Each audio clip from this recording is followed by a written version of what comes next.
Hey, what's up? I'm on a stream, by the way. I don't know if you read that. Yeah, yeah, no. Okay.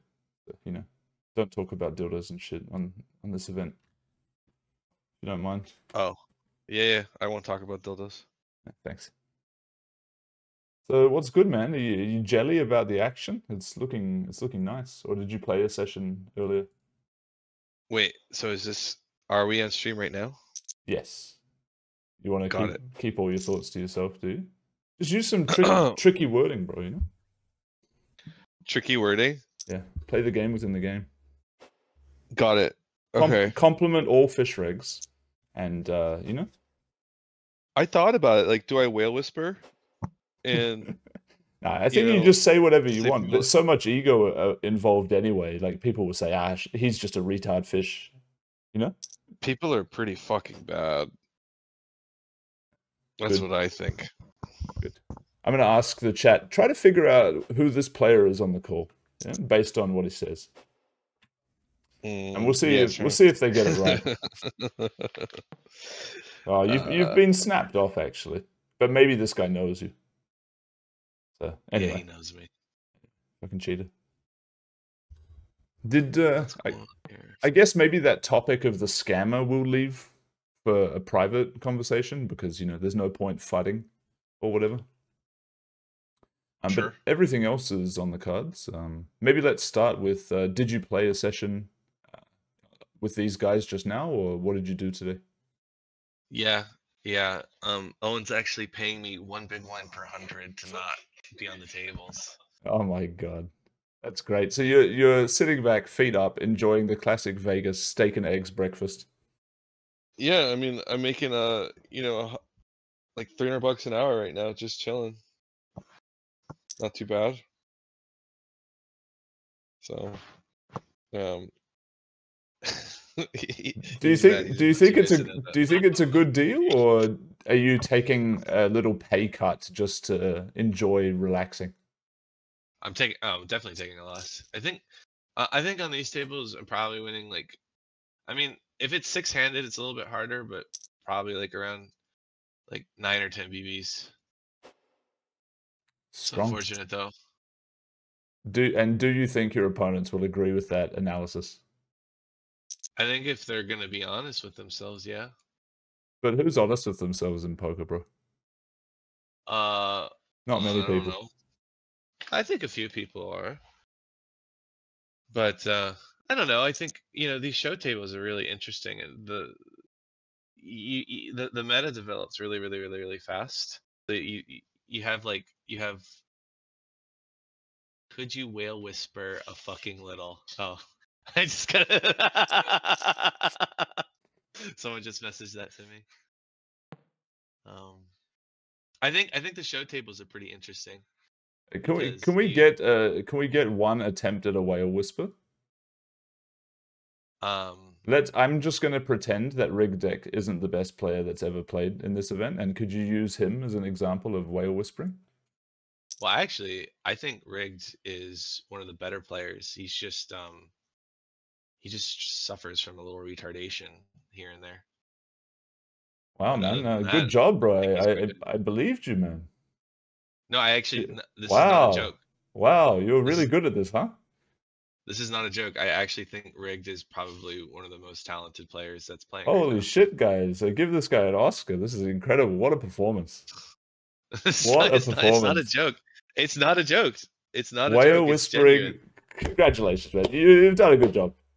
I don't know if you can hear me clapping. I have a microphone Wait. filter. What a job, guys. No, I think he has great intuition. He has some interesting tech. Um, you know, he's got a good nose for like when people are bluffing or not. Do you know who has a good I, nose for when people are bluffing or not? Linus. People no, make the rare Linus move on doesn't like him. folding. Yeah, he just doesn't fold. It's a good strategy though when people finally decide to bluff. Yeah, I mean, well, the thing about Linus and bluffing Linus is like you can't put pressure on Linus, you just don't. So, and it gets kind of demoralizing when you realize that like, it doesn't matter really how much you put in. It, there's no pressure, you know, and so sometimes I think it's just easy to give up bluffing him because of that reality, but doesn't mean you Then he should. checks back bottom pair, and you feel like a complete pussy. Well, yeah, the thing about Linus and bottom pairs is like you want to merge versus him because he gets this hard on for making hero calls with bottom pairs and ace highs. You know, he's more likely to call you with like ace bottom pair than fucking like, you know, just strict linear middle pair. Oh, Decky, semi-tilt comment. I'm sharing my screen, by the way, so you can see what the fans are seeing on the table. But Oh, nice. some kind of min shit talk, like the passive-aggressive style shit talk. Maybe we can peel up a hand. Not this one.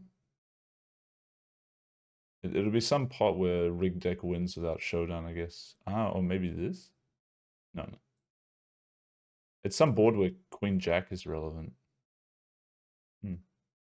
Doesn't seem to be. Ah, because maybe I'm sorting in the wrong order. Yeah. Need to sort it in this order. One sec.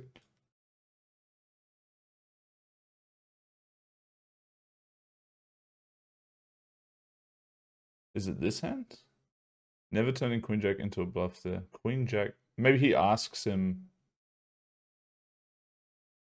Okay, maybe he asks him on the river if he has Queen Jack.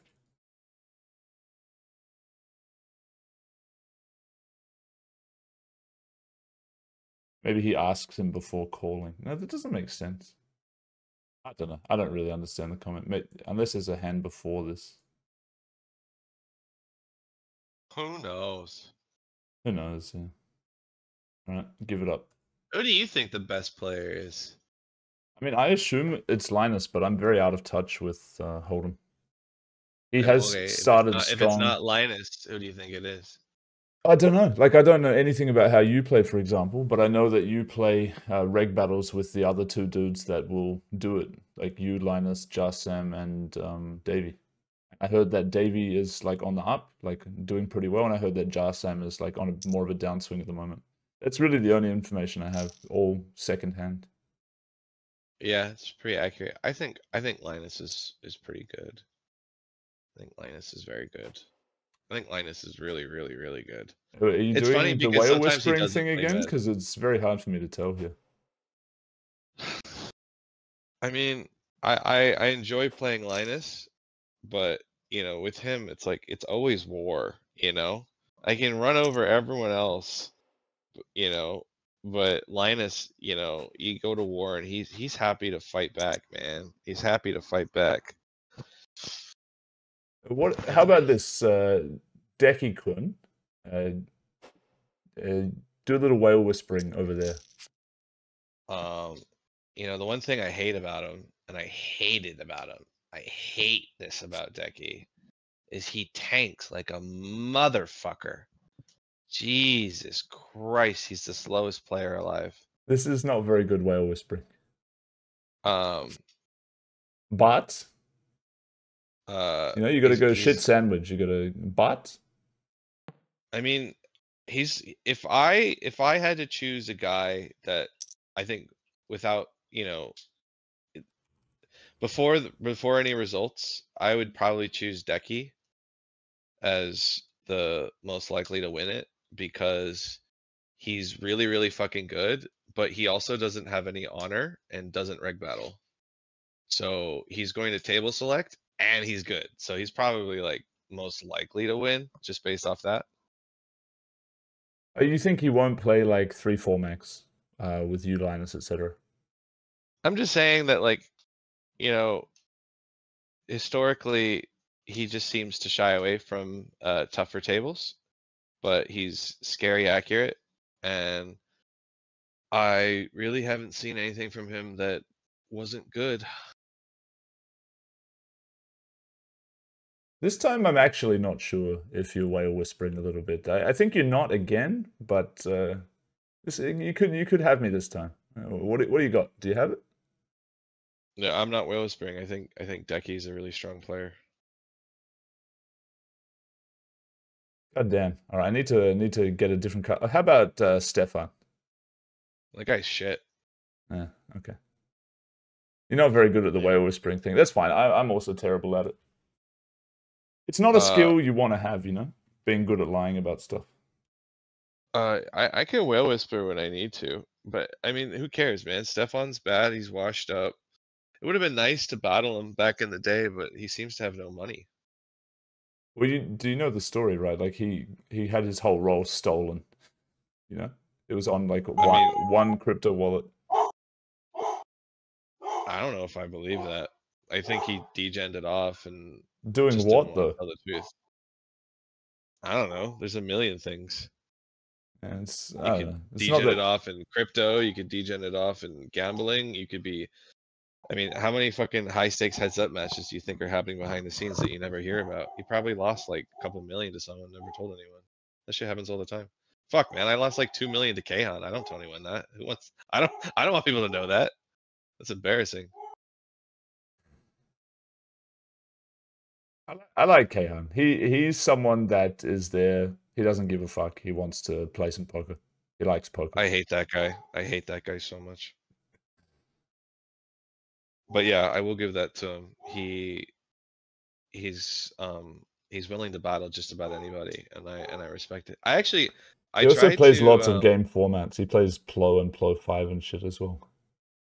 yeah, he'll play anything. He'll degen it up. He'll take huge pieces of himself. He's, you know, for better or for worse, like not talking like what kind of person he is outside of poker. I think he's probably one of the few true poker players. You know, He likes the game and he's not scared. He gambles. yeah, he's a fucking hustler, man, and he's a smart guy, and it's it, it's kind of cool. He's not a computer guy, and he's still fighting around and doing well. Um, Uh, Flink too. How's Prodigy doing this session, by the way? It's looking reasonable based on the stacks. I think he's up like 90K or something. Oh, yeah. He was stuck in the challenge, right? How much are you up? How much are you up? Yeah.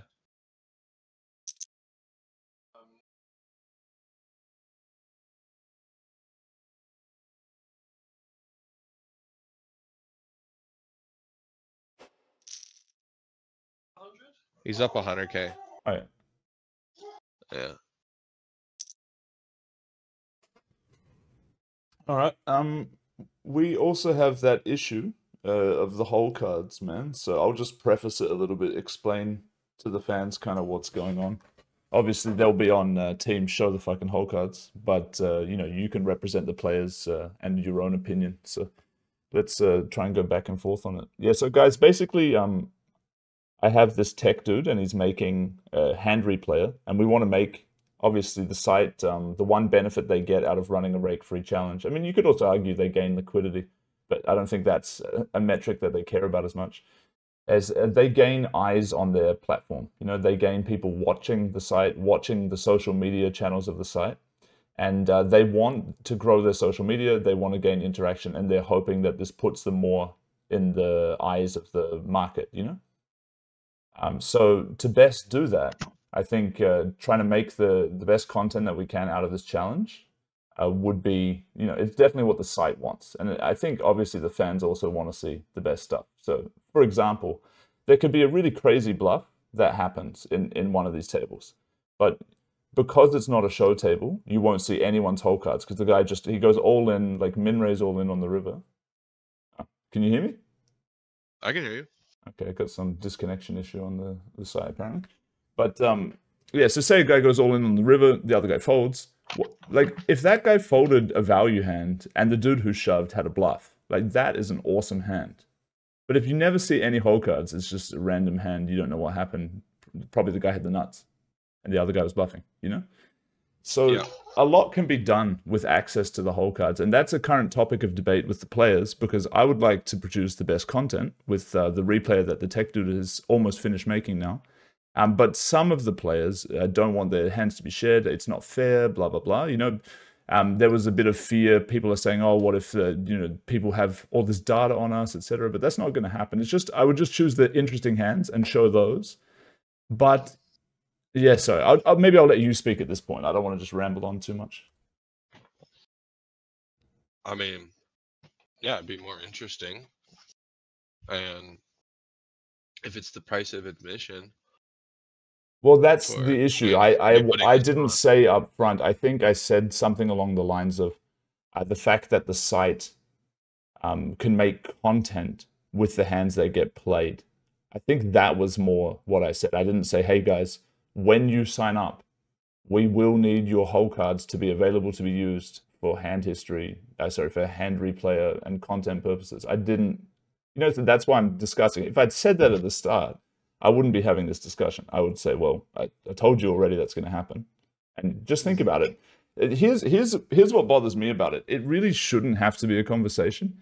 It's extremely fucking obvious that it's great for the event to do it. And if it's great for the event, it's good for chances of the event happening again, the actual event running longer, things like this happening in the future, and the idea behind players and the sites actually working together on stuff, is having a higher chance to succeed. So the better this event is, the better it is going forward for all players, So it's insanely obvious to me that all the whole cards should be available to be used. Not for like database or any sharing or any of this kind of bullshit purposes, but just for the content creation. Well, I That's my mean, position, but maybe you can talk about the other side of that coin. I don't know. I think it's pretty fair that some people don't want all their hands shown. And yeah, you're not saying you're going to show all their hands, but if you're talking about interesting hands, you might show like some really good tech that otherwise could be kept under wraps for a while before someone mans up and calls or whatever. And that tech could be worth serious money. A certain way to bluff someone, just knowing whether or not someone can even pull a certain bluff in the spot. But we're already kind of giving up a lot of that by playing on show tables so much. So who knows? Yeah, I think this is a fundamental issue that occurs a lot in poker. I'm going to change the topic slightly because I think that this illustrates a similar point. So this idea of a poker players union, I'm not sure if we discussed this, but it's something that I've discussed with a lot of players for the last year or so. If poker players had a real union where they actually would band together and let's say GG increases rake or changes 6 max games to 7 max or whatever the fuck, they make some sort of negative update for players. All players of all types, MTT, PLO, whatever, they say, okay, we disagree with the direction that you're going in. You're making a move that considers your own bottom line and not the players. We're going to withdraw our play from your site.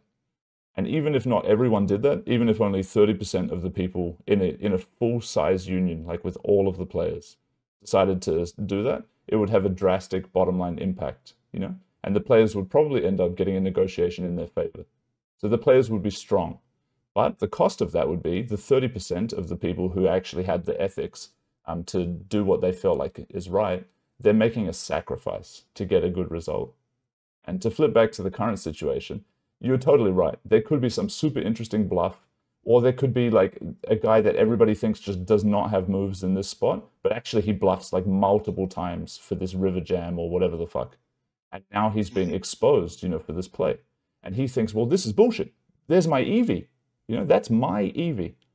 But what he's not considering is that's simply a sacrifice to better having good site player relationships and creating events like this and having this event succeed as much as we would possibly want it to succeed.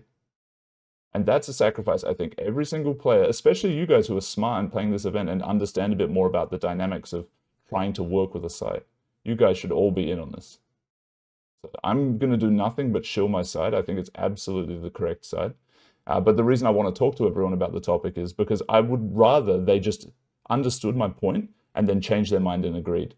I don't want to force anything through, and I will not force anything through, but I really believe strongly that what I'm suggesting is the correct thing to do. I think you're missing the idea that, there are players on these tables that are playing right now that are losing players, right? Or they're break even, or they're losing small or winning small. Sure. And you don't actually have a poker game you can't be a pro if you're losing, you know? So, one of the main issues could potentially be that like some of this tech, you know, might hurt their win rate enough that they just there's no reason for like they can't even continue to play in this challenge, right? Because then um they're losing too hard, or they give up their edge by playing this challenge and having to show their whole cards. So it's not like, I mean, we're not talking about like, a sacrifice of time or effort. We're talking about a sacrifice in, potentially career changing EV. I think that's a very extreme phrasing, man. But I'll give you another example of why it's probably something that has to happen at least a little bit. The categories that we're going to do fan voting for after Friday's play closes, that's when the voting will be open for the weekend VIP game. There's going to be a category for the best bluff and a category for the best call. So obviously the best call, both players' whole cards are going to be shown. That's normal. But for the best bluff, I mean, it makes it a lot better of a bluff if your opponent folds value, right? Like, we're not trying to look at plays where it's like, oh, look, this is a really creative and technically correct bluff. No, it's a fan vote on the bluff. So if the fans see that a dude folds like third nuts to the jam, they're going to think this is a fucking great bluff.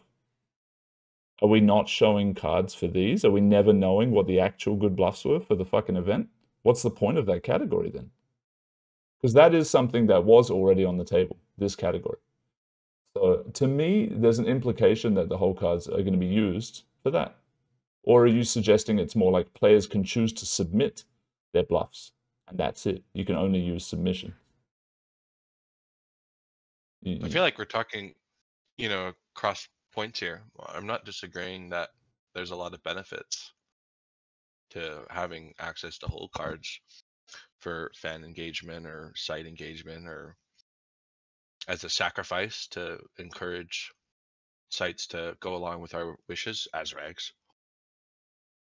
I'm not disagreeing with that. I'm talking about how potentially some people may see it as, too harmful to their overall EV.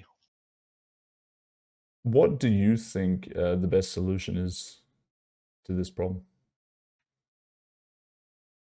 I have one that I can pitch. I'm just curious if something comes to you. I mean, I think the best solution is just allowing for a veto system. The problem with this is time. Okay. We got a 5-bet and a 6-bet, by the way. The cooler. Classic Hold'em. Yeah, the only problem with that is, like, I'm gonna be on some sort of slave grind. Like, I'm already pretty busy. Say, for example, I text, I don't know, a player who's sometimes fine with his hands being used and sometimes not. If I have to wait, like, how long do I have to wait to get a reply here? Like, I have a deadline on what I'm supposed to put out. You know what I mean? I mean, I could do that on a timer. I could say, like, look, I can message it. But then he's asleep. It's not very fair, you know? You could give someone like 12 hours. That's probably too long is the problem. Because they want to go, ideally, daily updates so fans can stay completely up to date with everything that's been happening. And that's why this dude has been working on an automated replayer, so we can put in text, get out like video quality hand replayer. I don't know why 12 hours is too long. I mean, it makes a lot of sense to me have the recap be the next day.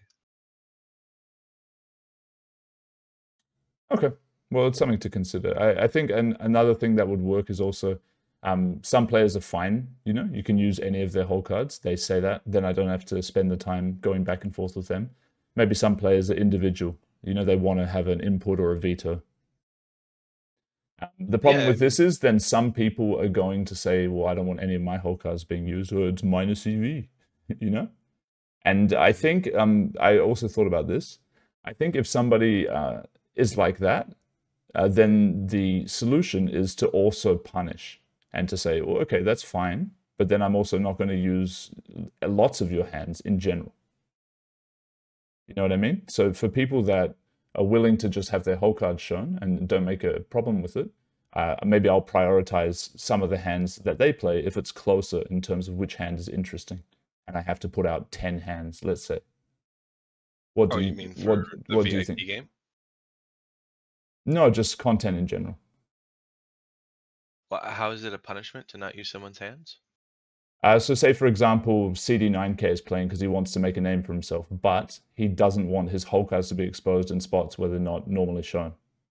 Is And he playing to make a name for himself? I would assume so because he's a younger guy and it's a bit of a roll shot for him. I mean, that's an assumption that it's an actual punishment. I think No, it's no, but reasonable. no, I'm using him purely as an example. This may not be true whatsoever. I'm just saying, okay, Right, right. well, fine. Say with Decky, say that that's the reason he's playing. And he's hoping, like, say he plays a super cool hand. He's hoping that people see this hand, they say, man, what a great play. Like, for example, say he bluffed a guy and it was on a show table and his cards got shown. He'll show his cards and he'll feel like, oh, look, I'm a great player, or whatever. But now I'm saying, well, he doesn't show his whole cards in general. He's not willing to cooperate. So this hand is not really any better than this other guy's hand. I'm going to show this other guy's hand because he plays ball. So that's like Yeah, one sort of offset thing that could be done. I think you're making a mistake in assuming that the person who doesn't want to show their whole cards gives a shit about anyone else seeing their hands for, I don't know, was Right, it but it's fame? also the only thing of equal value that could be done to possibly offset and incentivize them to share cards that I could think of anyway. I mean, I think one, thing, two things I would think about is that, like, if you are up a whole bunch on the challenge, then, you know, um, you don't really get to veto. But if you're losing, maybe you're allowed to veto, you know? That's an interesting thought. That seemed reasonable. I Also, like really like you're that talking, idea. The only problem is, like, you could have this great idea, right?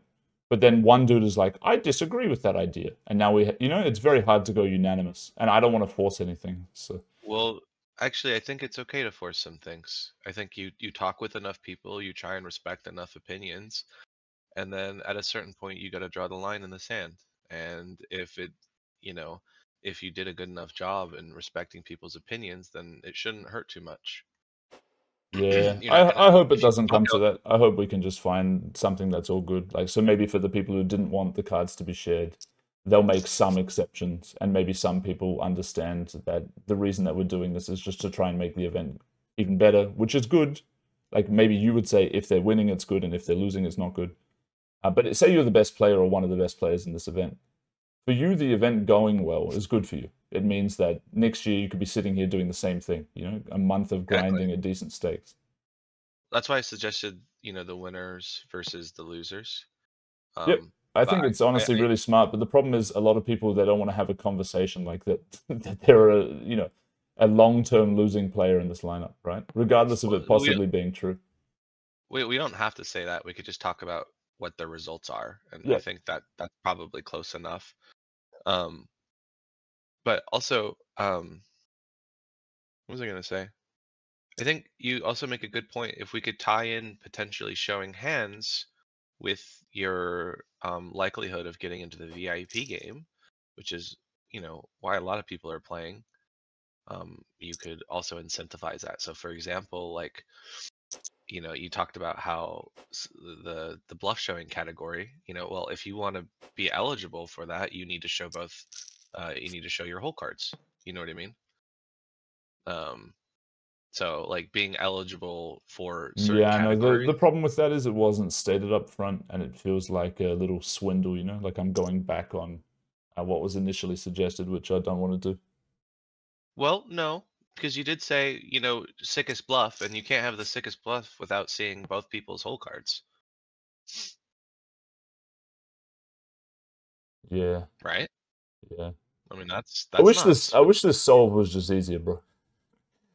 I would I love it if everybody. By the way, do you care about that stuff? Like, you want to veto some hands? What's your opinion personally? I mean, uh, I'm sure there are some hands I'd rather people not see, but you know, I don't want to. I don't want to be one of the guys making it harder, So I'll That's just go along with it. I appreciate that, man. And as a Yeah, reward, I will show more of your hands. I don't care about that, but yeah, I appreciate it. As a reward, I will But let you tell me why you sent me a picture of a purple dildo. oh, okay. Um, so have you ever heard of Clone Willy? I can guess what it is based on the name and the fact that you already mentioned that. Yeah, yeah, yeah. Uh, so a long time ago, an ex. I should never have allowed this topic. This is horrible. But yes, Should please I go stop? on. No, Okay. I So just an need to ex. state my anti homosexual position before we continue here. I don't want to be accused of being gay. So There's nothing gay about talking about a man's dildos. So don't worry. Are you sure? Actually, I have another funny story about that in a second. I'd yeah, love to let's tell it. change topic to the other story. I like that one more. Okay, well, I'll do that. So, do you know Chris Eubank Jr.? It's ringing a bell. He's a boxer, Okay. Jesus and Christ. sometimes Is this the dildo story or what's happening here? He beat the no, fuck no, out of you, right, for being a gay cunt with the dildos? no. He was actually showing me how to box earlier, but no, he went to a comedy club with this other guy, and the uh, the comedian was making fun of him for having like this rabbit fur jacket or whatever, and calling him gay or whatever. And so after the guy did his bit, like Chris, he doesn't want people to think he's gay, so he just kind of stands up and shouts to everyone like, "I just want you to all know I'm not gay." Did they get the desired result? It sounds like it wouldn't work too well. No, there's no way you get the desired result when you Exactly. have to stand up and tell people that you're not gay. Like you just got to accept it. But yeah, I thought that was a funny story. Anyways, back to the dildo story. Jesus Christ. So an ex wanted me to clone my willy, and I did it. And so I started this thing where I have a reserve of cloned willies, and every time I sleep with a girl, I offer them, a kind of to go gift bag, and in the gift bag is a couple accoutrements and a dildo. And so I have like purple dildos. I have the kind that you can kind of stick on the mirror, of the I glow in dark. I find Um, the idea of dating a woman who masturbates absolutely disgusting, especially really? with an object. Yes, absolutely Well, what disgusting. if that object is modeled after your penis? Just the fact that they would do it disgusts me. How do you feel about guys masturbating? Weak. You're being a bitch. When's the last time you masturbated? Oh, I don't know, dude. Over a year ago. So you were weak a year ago. I mean, I'm weak in general at times, yeah, You but were I weak a try. little bitch. I try not to be too weak, but yeah. I mean, look, we're all human, right? I mean, I'm probably older than you guys by a decent amount. I'm 37, so I've been an But women, addict, alcoholic, all kinds of shit in my life. yeah. I know what I'm it's like actually 5 to months. enjoy feeling good, but did you say you So quit drinking for 5 months? no, no, I haven't masturbated in 5 Ah, months. okay. Yeah, yeah. So you think women masturbating is disgusting? Call it personal preference. I find sluttiness unappealing, and I find the act of doing something like that, which destroys the pair bonding mechanisms that make women good partners. I find that to be a terrible decision. Not usually their fault, usually due to some sort of brainwashing that they're in the situation, i.e., let's say conventional media pushing that this is normal, or pushing that sleeping with a lot of different people is normal for a female. So yeah, But what if I'm they're a big single? believer in family. I think that trying to put yourself in a position to have a good family and be a good parent is what people should be trying to do. And following the Netflix and hookup culture ideas is leading women, especially, down a terrible path. And fantasizing about sex is only something that serves to make them sleep with more people, which in turn destroys their ability to be a good parent because they're less desired by other people, and also they're not as they can't pair bond as easily due to their lack of oxytocin production. So I've thought about this topic a lot, but yeah, let's say it's personal preference. What if it's an ugly girl that can't get any and probably Completely like disagree. I think a woman that's not naturally attractive, she could at least lose weight. She could learn to cook and other feminine skills and be an extremely good mother.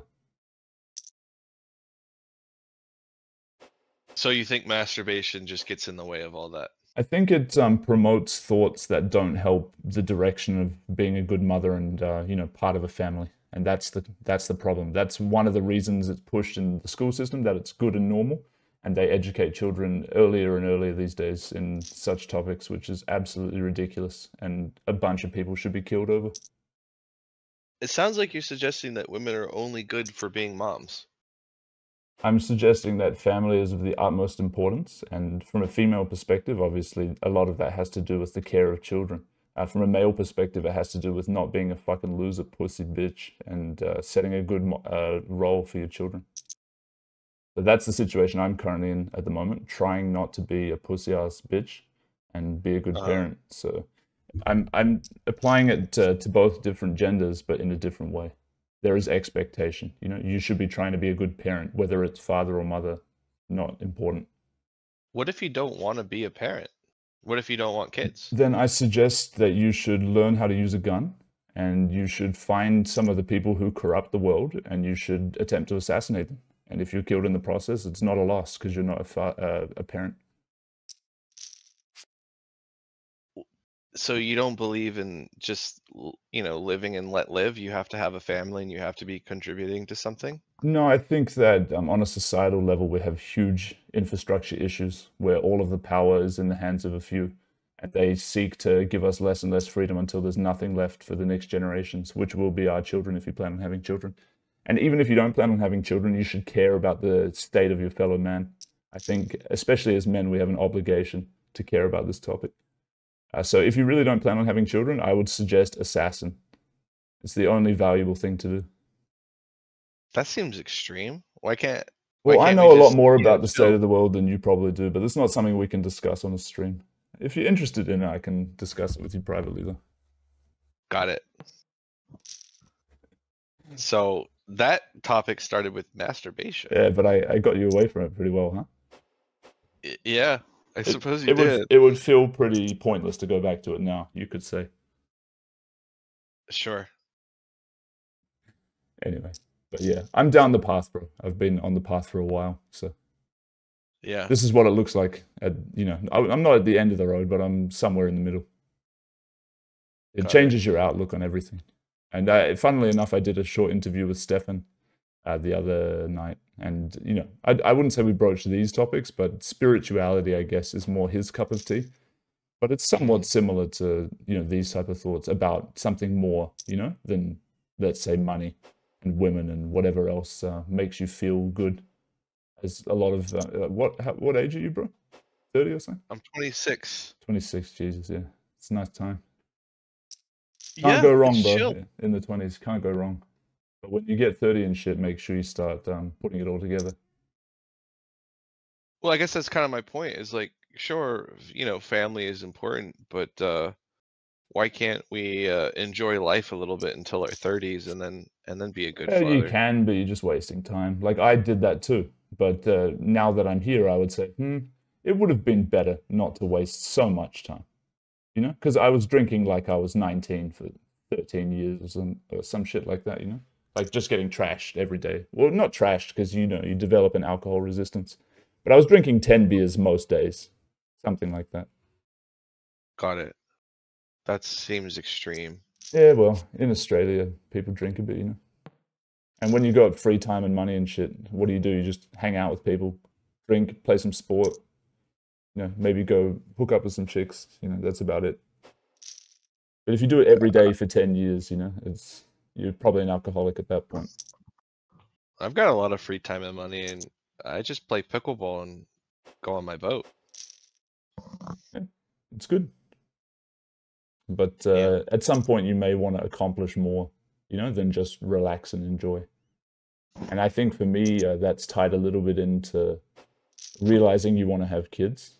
So maybe if you never realize that, then, or if you have that thought, whatever you want to phrase it as, then you might not agree with the other stuff. But once you want to have kids, you start thinking about how the world is, What are you leaving them behind? Is it acceptable? Yeah. Are you putting them into a reasonable position to accomplish more than you did? Because that's kind of the goal, is that your children become better than you. Yeah. Who do you think's the best on this table? Linus. No, on the table we're looking at. Oh, not the other one. Oh. The one with no Linus. I honestly don't know shit about any of the guys at all. I know that Munez is like old school, and probably people think he's a spot. Chris, I play paddle with him on a weekly basis. He's a nice dude. He seems to have respect from people, but I've never discussed poker with him or seen any hands. Rig Deck, you were nice to just then. That's the only information I have about him. Beppe, I also play paddle with. He's an Italian dude. I don't know him so well. A lot of people respect him. Top Up, I have chatted to briefly. I know that he's American. That's it. And Prodigy, to my knowledge, is the one that does the most active battling at these stakes. So I would assume he is the best player at the game. Yeah, he is. I wouldn't know who to put in any other order. I'd put Munez last and Prodigy first, and that's it. That's all I got.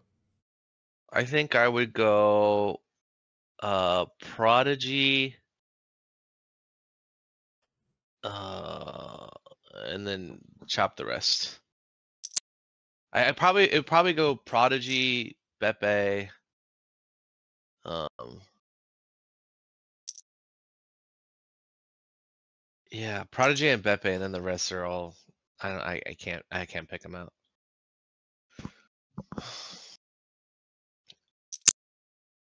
You don't play paddle, bro? No, only pickleball. Be interested to playing. You should play paddle, man. The glass is very interesting stuff. Yeah, it looks fun. I just pickleball is easier because there's a lot of open play, whereas paddle you need like a group. What do you mean? Like, you can just go into a pickle court and then wait, and people will play. Yeah, Oh, exactly. okay. Yeah, paddle, because I guess it's pickle is pickle free? How do they do that? Yeah, it's free. Right. There's So a paddle, you there's do have to pay. I guess that's the issue between the two. I mean there's some pay courts, but where I go to, it's just like it's like 30 courts or whatever, and it's all free, and you just play with whoever's there. It's easy. Yeah, that's nice. Seeing if we can commentate on a hand here. Yeah, I mean, we Yeah. can peel off some of the big pots that got played. I'll do it off screen so you don't get spoiled. And Prodigy versus rigged, and he's going for the 10% bet on the river. Dust. Dust.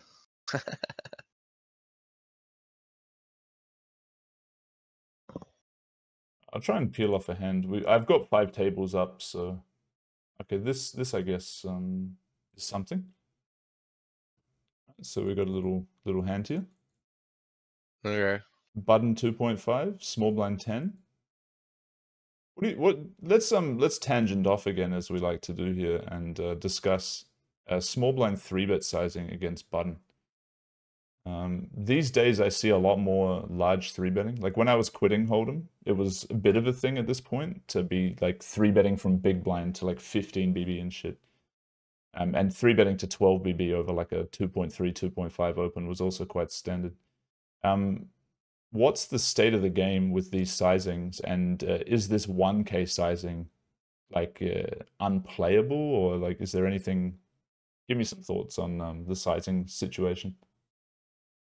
Uh, it just doesn't really matter. I think, I think when you're out of position, it's a little easier to go a little bit bigger and charge for the in position EV, like it's pretty straightforward. Um, but it just kind of changes strategies. And I think the most important thing isn't the size you use, it's making sure you study it and you understand, like, what's the difference if I go, 9.5 big blinds versus 13 big blinds, and what are people studying, and how do the ranges change, and like, is that going to affect? Is that going to make it so that they overfold or underfold, et cetera, et cetera? Um, Yeah, or maybe Munoz just wants to play against a wider post flop range, for example. I don't. I don't think. I mean, maybe. I think generally, people just kind of have their size and stick with it. I think the only person who thinks really deeply about sizes, is Yasam and his pre-flop shenanigans. I guess Marinelli does it as well. He likes to go really, really large. I think he assumes people are making mistakes. What's the Jarsam? I saw a little bit of posting about this topic. What's the Jarsam pre-flop shenanigans? Also, I think Decky said he wants to join call or some shit.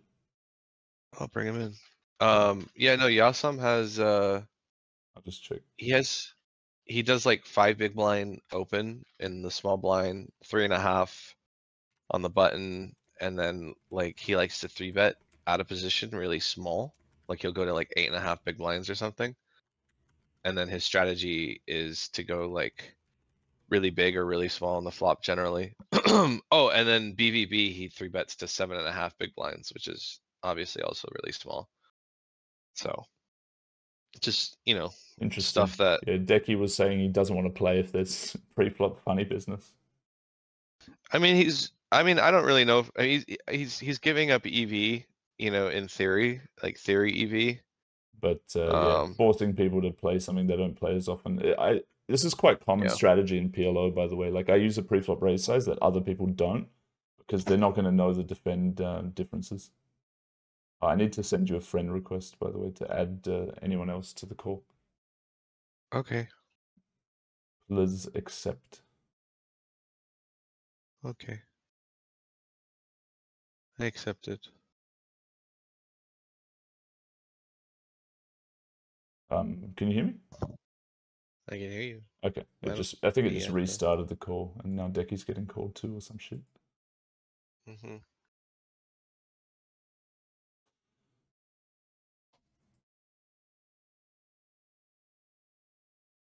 Can you put your screen back up? Oh yeah, sorry. Decky's not picking up now. What the fuck?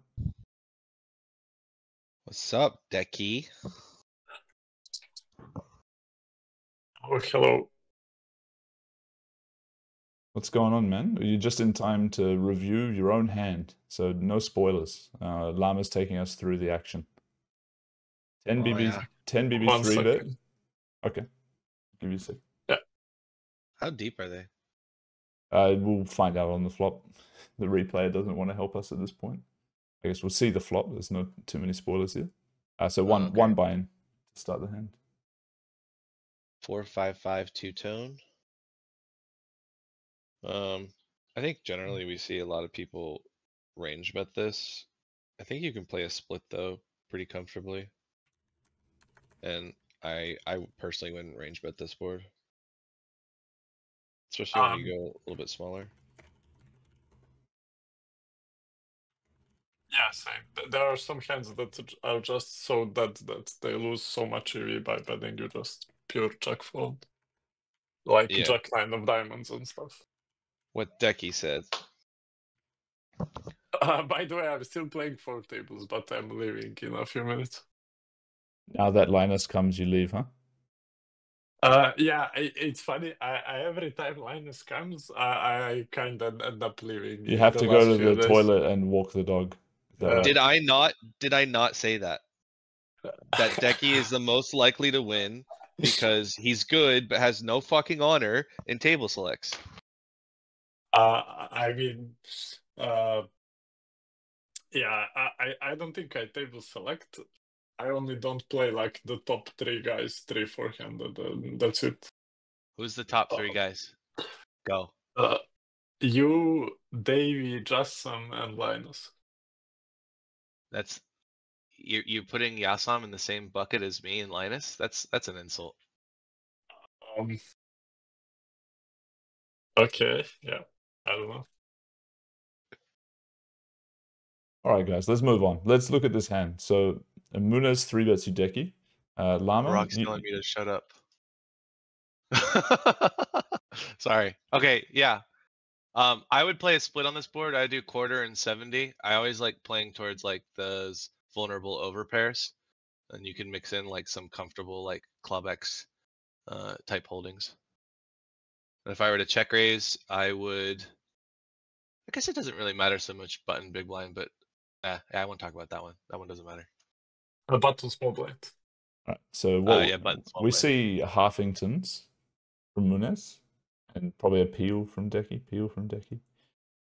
Kong on the turn. Now what? SPR 2. I mean, this shit always confuses me because it's like a really good card for out of position, you'd think. But when you go half pot, I mean, in position is going to float a lot of King X. So it's like, well, what do I want to do? Do I want to bet small for range? Do I want to polarize? Like how? And like you're sat here with like nines, and like you're just a little frustrated because it's like, how do you play nines here? You know? Because it feels like when you check, you're very face up. You know? How do you play nines here, Decky? I would bet small probably, mainly with most of my pairs nines through queens, I guess. So you're Tens gonna queens. go block like on every river basically as well. Yeah. Not with nines, but with the hands that you want to bet. You're not gonna look to shove, or you would also have shoving range. You cut out a bit. Okay, I was just basically asking, what would you do on a river? Say we have like a offsuit 10 as the small blind. Would you mix sizes, or what would your sizing strategy be? Of course, I mean, on the river I would have an all-in and then quarter pot again with a hand like Jack 10 of clubs. I would bet quarter pot again, and then with a hand like King Queen, I would go all in. Decky, are you mixing turn? Let's see the hand.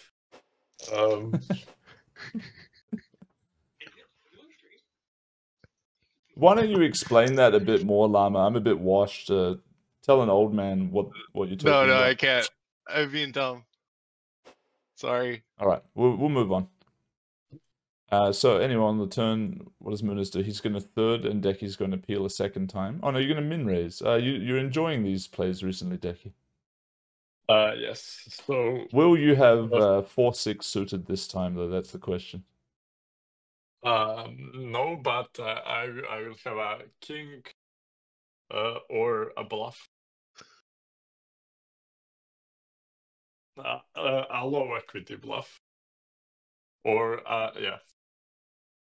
What's a low equity bluff for you? At least an overcard, like a random ace or a gut shot. Like ace 10? Ace jack offsuit? Maybe like ace club X. Okay. Anyway, Muniz is going to peel. River's a 10, and Decky is going to stick it in for a little halfie.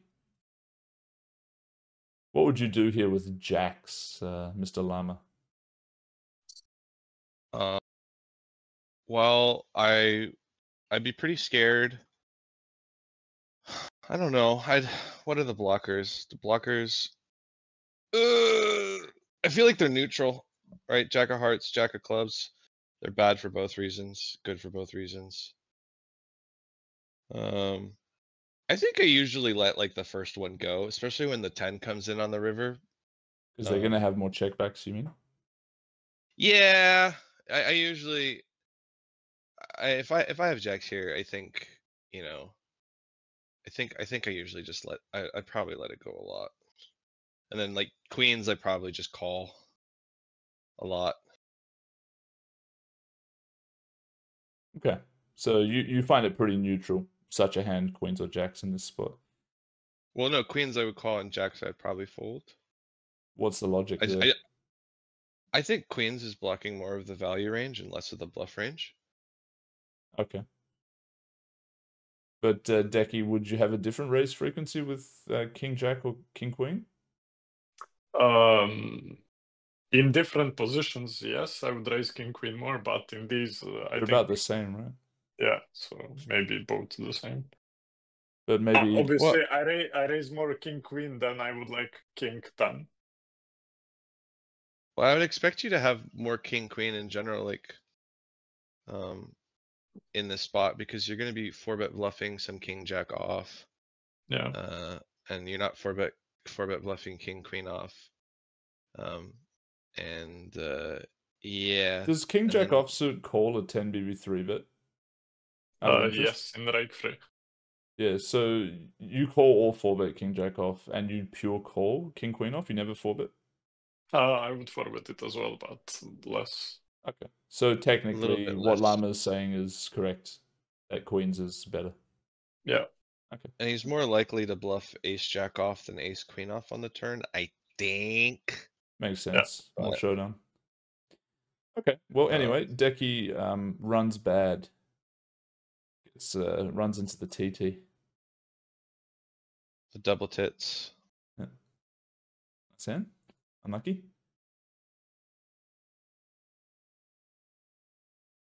Yeah. I like that play, man. That's the thing about Decky, man. He's good. He's good. People are sleeping on Decky. Fuck me. Did you hear him?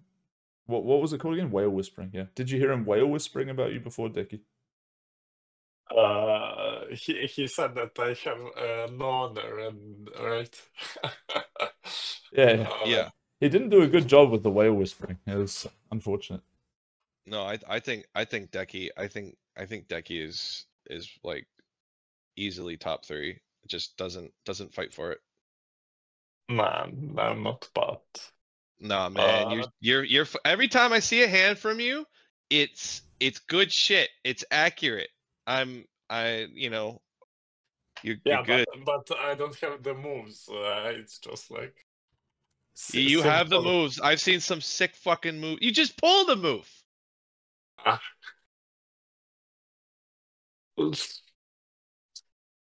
Yeah, but I think what you said is true.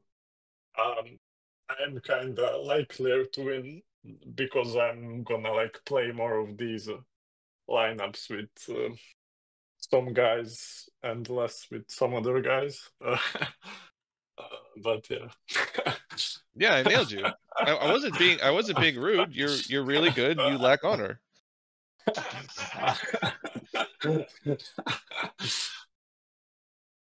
Yeah, I know. I don't know what to say.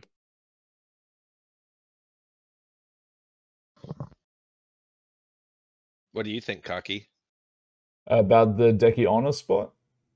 Mm-hmm. I think Decky is a very honorable person, so maybe it's not the right choice of words to say that the battling thing and honor. It's not honor. Like, say for example, I said, okay, Decky, we're running this event, but as part of this event, you have to play 10,000 hands in a month with 2 or 3 of the best players at the table. He probably still would have been in.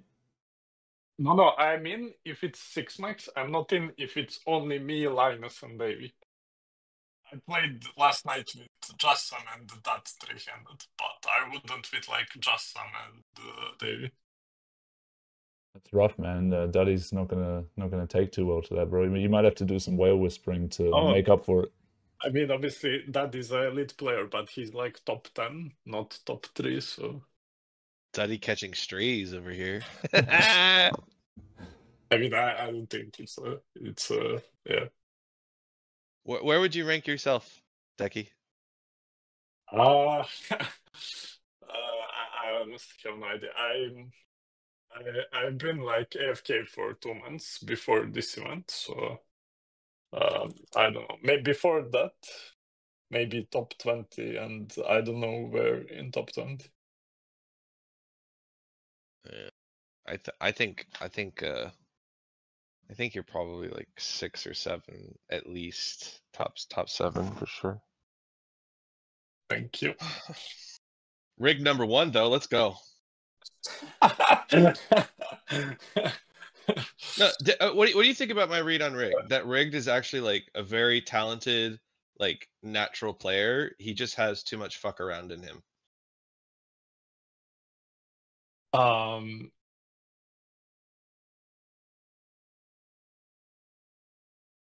I think that's just something to say when someone is not good enough. Technically, you say, "Oh, but he has moves and reads," and I don't know. Yeah. Yeah, I guess that's don't fair. know. I mean, when you see someone who doesn't have like a structure, but they can still compete at a high level. You say that, but the thing is like I just see Rig like I think like he just like I don't know, he wailed it off with like 7-5 suited in a 3-bet versus me in a 3-bet pot. It's just like he didn't need to 3-bet 7-5 suited. I think he would crush. I know that he's playing in Macau quite a bit, or he did. Yeah. I think he's just gonna crush there more than maybe even me and Owen or any of the new guys. But in this format, I would short him Yeah, quite I agree. comfortably. I think he's probably like one of the perfect live players because he knows how to like fuck people over, but also appear like he's bad. Yeah. David Benjamin was always that player for me, the quote-unquote reg who looks like a huge whale. I think he has such a good image for getting into those live games back in the day. Didn't he bet his last 50K on a rigged road race? I don't know, man. He's probably quite a degen. But I enjoyed the season of high stakes poker where he made this check raise with a small flush, and Negreanu folded a medium flush, and Doyle paid him off with a set. This hand was quite awesome. Definitely calculated. I actually randomly I was in Vegas and he was at my table in like a PLO MTT, and I asked him about this hand. Do you guys know this hand? It's quite a sick hand. Okay. No. Or maybe you don't know it. Anyway, I asked him, was it intentional basically? And he's like, nah. But he did an interview after the hand, and he was saying how he thought that it would go down exactly like this, So, like 10 or 15 years later, like he's happy to just own up to some random fan on the rail, that he was just lying. I respect it though, man. He was in the spotlight at the time, and it probably gave him some fear edge and shit. Yeah. I like these old school live guys. Like I was playing with Eric Lindgren on my table, and I was talking a bunch of shit. It was fun. I got along with him quite well, actually, Lindgren. I don't know if you know him personally or not. No, I know. No, I don't know him. I don't know him. Yeah, he's cool. What do you think of fucking? God damn. What's his name? Absolute top up. No, I was gonna ask about that, but I wanted to ask Selam about a guy who plays live in America. He's the PLO guy. Blesnik, Jared Blesnik. Actually, just I was with Blesnik earlier. No shit. Tell him to play the challenge, bro. We smoked a doobie. Very nice. And I picked up some cash. Smoked a doobie and picked up some cash. So you like him? Is that what you're trying to say?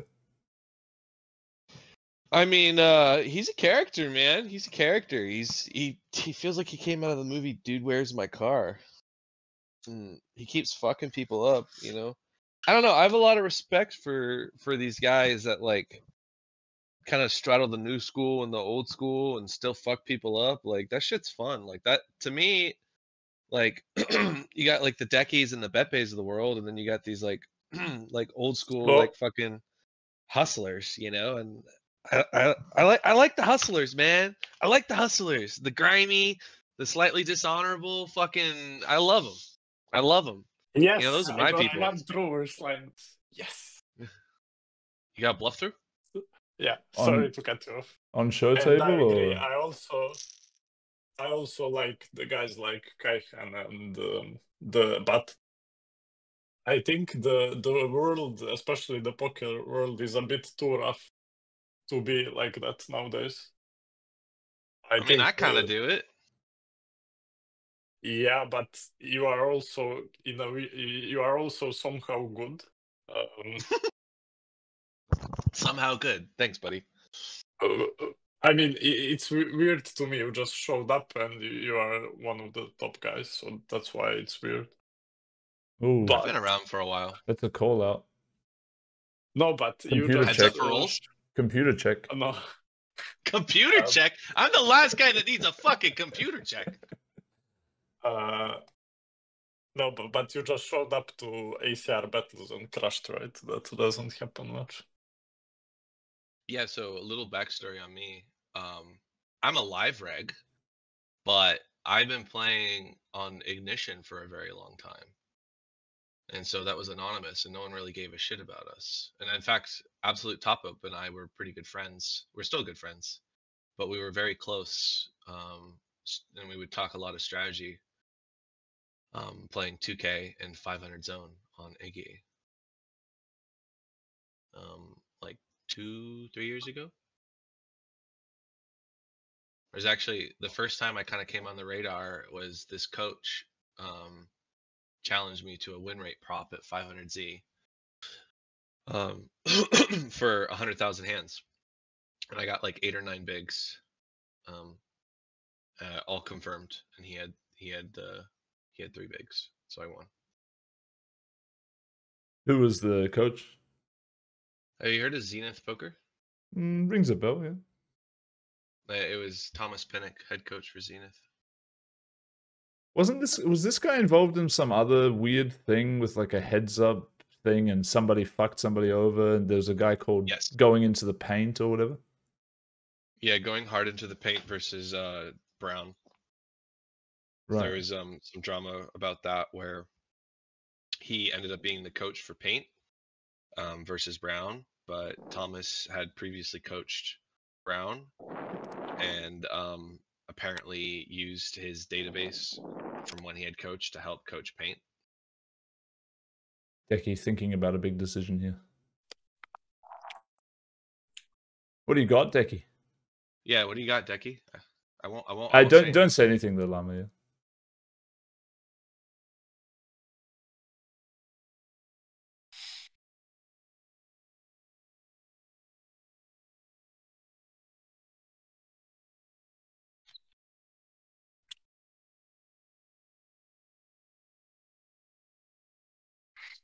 Grumbog in the chat says, shocking that Thomas managed 3BB at 500 Zoom, to be honest. Oh, Decky. No. Oh, Decky. Fuck. Fuck. What'd you have, an 8 or Man, what? I had the shittiest bluff catcher and I almost called. Fuck. So you're trying to tell me you don't want to share whole cards for the content, mate? I had a pair, one pair. One pair. Pocket pair. Oh no, he had 9s. He had 9s. That's brutal, man.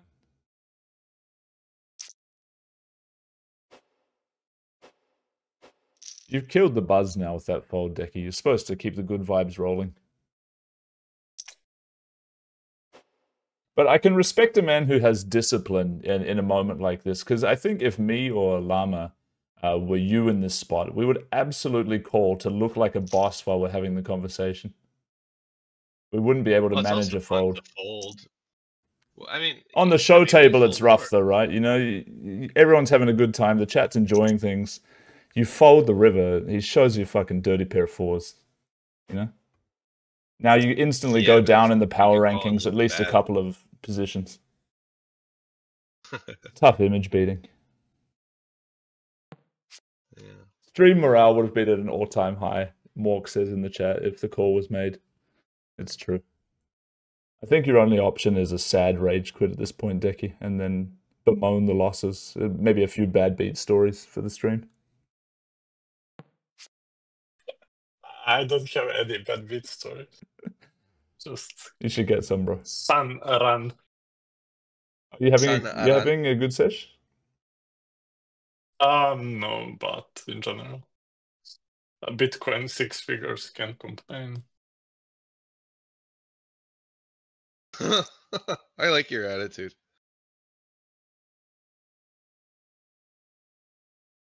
Decky, what kind of European are you? Montenegro, Eastern Europe. Close to Serbia, Croatia. What color are Montenegro people? White. Not as advertised. Not as advertised. Well, it's Jesus Christ, that's funny. Well, funny. it's I'm not making so much of a current day political immigrant joke as I am. The name of the country means Black Mountain. Well, does it technically mean like African mountain, Decky? I don't know. What does the word mean? No, it means Black Mountain. Right.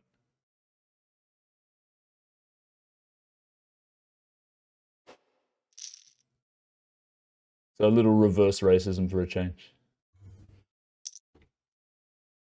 Yeah, racism's not cool. Yeah. Well,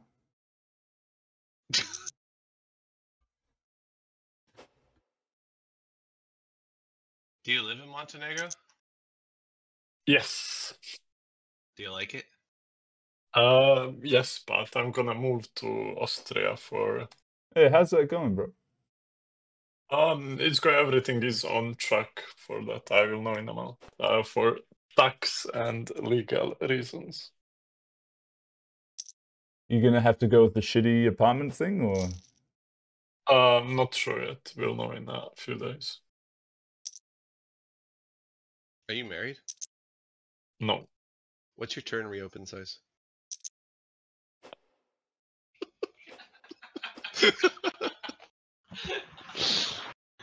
I think you're lucky that he just doesn't know these statistics off by heart. Otherwise, he would have been the honorable guy that he is and immediately shared them. He definitely knows. What? Give me an example of this statistic, Lama, because I'm too washed for such specific stats. What is the meaning, and what is the standard sizing? You don't know what a reopen size means? No. I'm assuming it's the sizing you pick most frequently to reopen the action after a check back or something. Yeah, well, he informed that he's a single size except for river. So, just getting to know what size he uses could, help But what would understand that he's playing. statistic show? Like an average of all sizings? Because obviously on different boards, different sizings, even for a one sizing strategy person, are going to be selected. Not necessarily, no.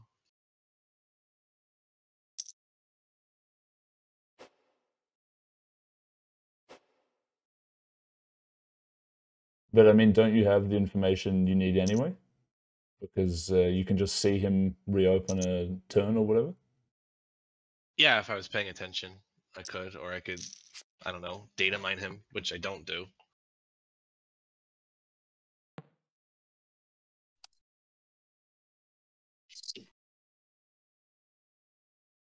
Winner or loser, Decky?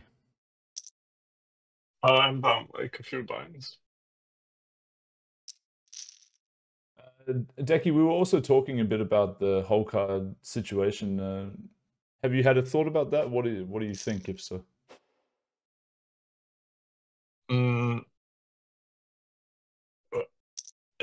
I think we need to do something to make it more fun, because unless you are a very knowledgeable person about 6 max no limit, watching this without whole cards is not going to be fun for you, compared to watching something like a $20 someone streaming $20 tournaments on Twitch. So we need to do something to make it more fun. I proposed all whole cards exposed, like on GG 10k millions. Even when the guy has King 5 offsuit and he folds, people want to see what everyone has, and they want to see the setup in advance. When the first guy has queens, button has kings, they know in advance that stacks are going to go in, they get excited, so yeah. Unfortunately, that's actually just not a technical possibility. Otherwise, it would have been discussed as something, at least for the VIP weekend games or something like that. But it's not technically possible with the current software to do it. I do agree with the excitement factor, but would you agree, Decky, that your whole cards being shown versus someone else's whole cards being shown is asymmetrical value? Yes.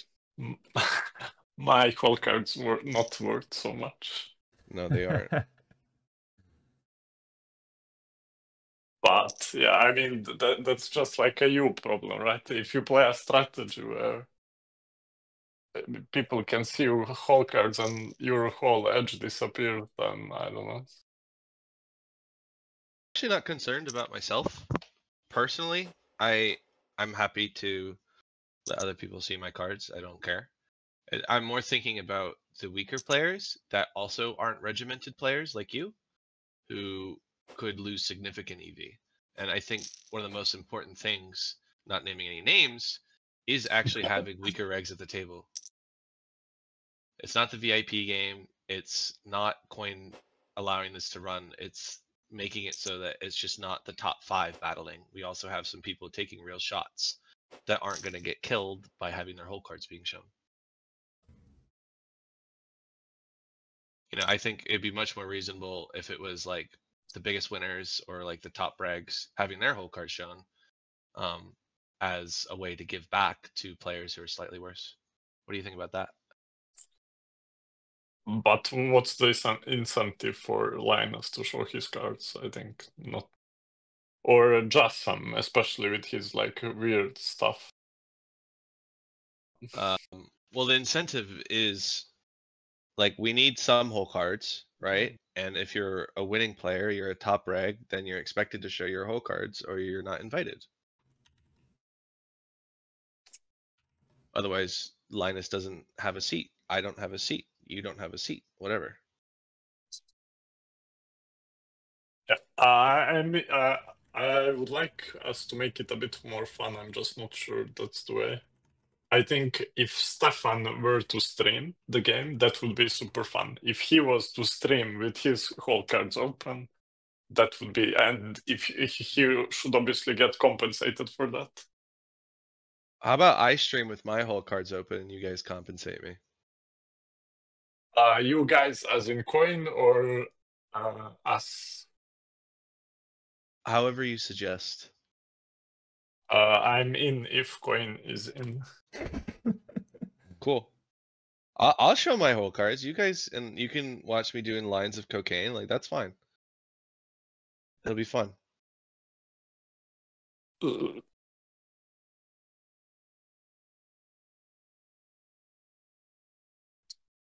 I'm gonna run the hand versus absolute top up. I mean, my hand is a pure fold, but just in case.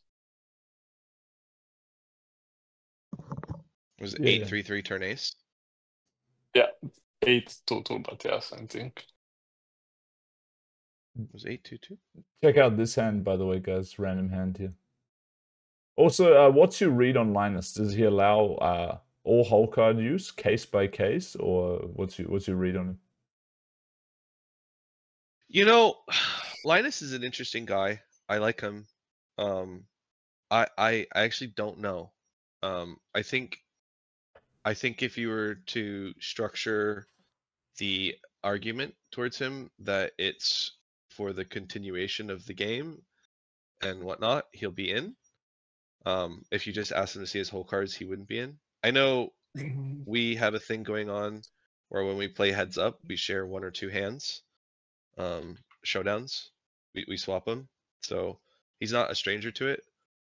But he certainly has like some stuff that, like,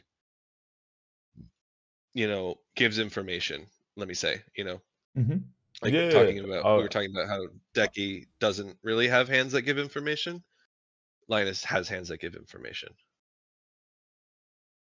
So, but I think I could see him being in. I think there's a lot more of a fear of like strategy being exposed than a reality. I think a lot of people do end up in the moment making a kind of random click, and quite often these hands can be the ones that are interesting to see, but they don't depict an overall strategy too often. So I'll give you an example. Say you got a guy who's more on the nittier side, but he just, for whatever particular reason, decides to like click some turn raise and rip river, you know, with some sort of crazed bluff that's not a bluff. And if he chooses to show this, this could be tactical advantage for him as well, because he might not make these plays like ever, you know? So it can go both ways with the information. It can lead to making an incorrect assumption about how often somebody's doing something based on seeing it happen once.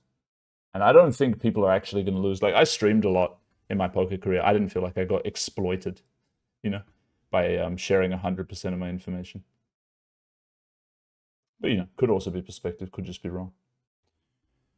Anyway, check this hand out. So 3-bet pot from Linus, quarter pot c-bet. Chris raise, ace 4-3, 2 spades and a diamond. Linus calls, turns a queen, check. Check. River is a 3. All in, and a pay. Pocket queens, called by Queen Jack. It's interesting to me from the Linus play here is I'm not 100% sure. I haven't really studied. And this is free info for y'all. I haven't really studied anything past 2 and 3, so like I'm a little weaker. But I think 8-4-3 is that? Wait, what is this? Is this cutoff small blind? Small blind cutoff, yeah. Oh, maybe that's okay. I'm not sure. Wouldn't we want to just size up this board and play a lot of checks? Just like play towards like top range and then check a lot. I don't know. And I'm wondering if Chris is biting on a Linus miss size here. I'm not 100% sure. Biting is a good term for the sports recaster in poker. Chris biting here. Yeah, I mean he sees a weak size and he goes after it. That's a little nibble. Yeah, so I was actually right. The line is kind of slightly missized here. I mean, you can go small, but if you're going to single size the spot, it's better just play towards the ace king, ace queen, and then some bluffs. So, you know, nice hand by Luca, I think, actually, to bite on a potential Linus missize. Then Linus kind of misplays his hand and then gets lucky. Huh, that's funny. You don't see that. Man. But I mean, Luca should just fold flop realistically. But yeah.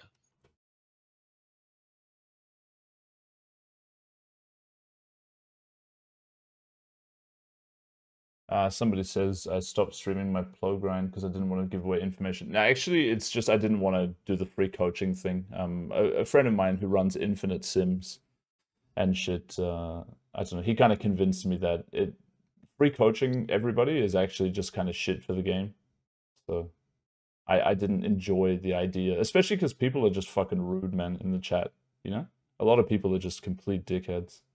So fuck the dickheads, and it's nice not to stream when you play, you know? It's just relaxing for somebody who's streamed quite a lot. It's chill, you just listen to some fucking tunes, talk shit with people on Discord, whatever. You just relax, hang out, enjoy some spots instead of like this obligation to constantly fucking talk and stuff. I'd like to go back to what Decky said, making this more fun. Oh, yeah. I think this is something we should focus on, and maybe have chat throw in some ideas, because they are the guys that we're trying to cater to slightly. Yep, I like it. But I do kind of like the idea. I don't know exactly how I'd structure. Wow, look at that Prodigy with 1200 BB stack. Absolutely undeserved. He's the only one on. Everyone's 100 BBs, and then you just have Owen with 1200 stacks. That's funny. Oh, We can I don't think probably- you paying me 1 BB per 100 is worth it. I should have stayed. But by the way, so why are you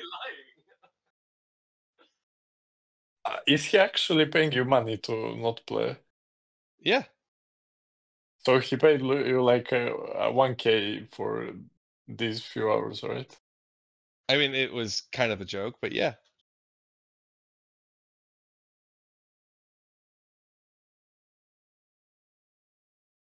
You got beef, Decky? Decky, you got beef? No, I'm genuinely curious if you are getting paid to not play. I'm getting paid 1 BB per 100. Sick. What would ask Owen what he would pay Linus? What would you pay Linus? I wouldn't pay him shit because I'm not paying you shit. I wouldn't pay him shit. Because I'm not paying you shit either. Okay, whatever. I wouldn't pay him shit, is what he said. More top reg commentary. I love Llama. I love you too, buddy. 2 L's though. 2 L's. You can get Llama's patented gift package when you come over to his house, bro. Only if you suck good dick.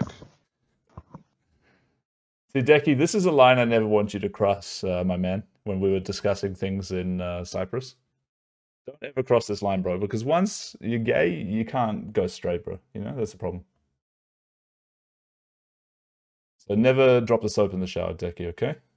Llama is proof of that. Cobus, delete that. Delete that, buddy. Delete. I don't know, man. This is an interesting hand, Decky, by the way. Do Decky, wanna... you wanna do a heads up challenge? No, I never played heads up. How about a 3-handed challenge? Actually, we have maybe you wanna join, but it's maybe pleb stakes for you. Me and some other guys have like a room on Club GG, and we play 300 for practice. Maybe you wanna join? What stakes? Yeah, pleb stakes. 5-10, but it's me and Sunny and the iPoker.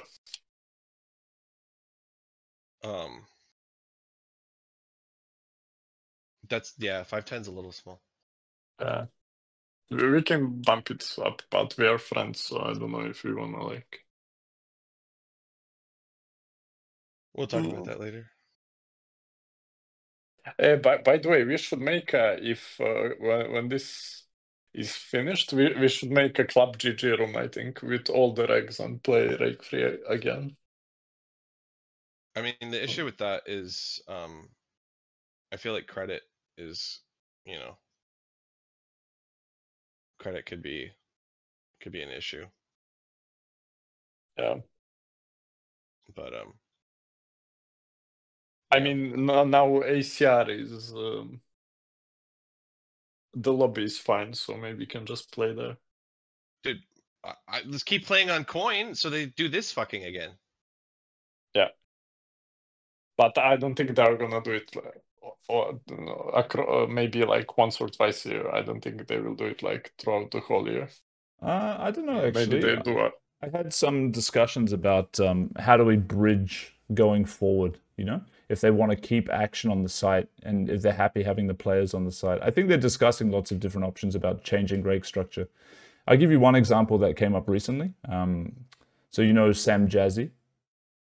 So there was a suggestion that this weekend for the VIP game, you guys could maybe have a choice out of paying 20K with the $25 rate cap or playing 50K, but there would be like some sort of 4 BB per 100 rake or something, and it would all go to the VIP. So rake free from the site perspective, but you guys pay rake to the VIP to play higher. And he suggested that you guys could have a choice. So either you take the 20K as is or the 50K. And I figure I have to check with everybody when that time comes, because you might have another free nacho spot where the money is just too much, you know? Maybe the 4BB is a bit high. But, yeah. 4BB is pretty high. Okay, well maybe that's a discussable spot. Depends on how bad the rack is. But yeah, I think it's more fun to play. The best would be to play like 100K. But then let's say someone like absolute top up gets fucked because I mean, I'm just speculating, but he's a new guy, right? So he has to sell most of the action at 100, and then it would be better for him to play 20K rake free than to sell for 100, but I don't know. Yeah, that's why I was going to come back on this when we know who the 5 players are in question. And maybe we can do 2 tables, 120, 150, or 100.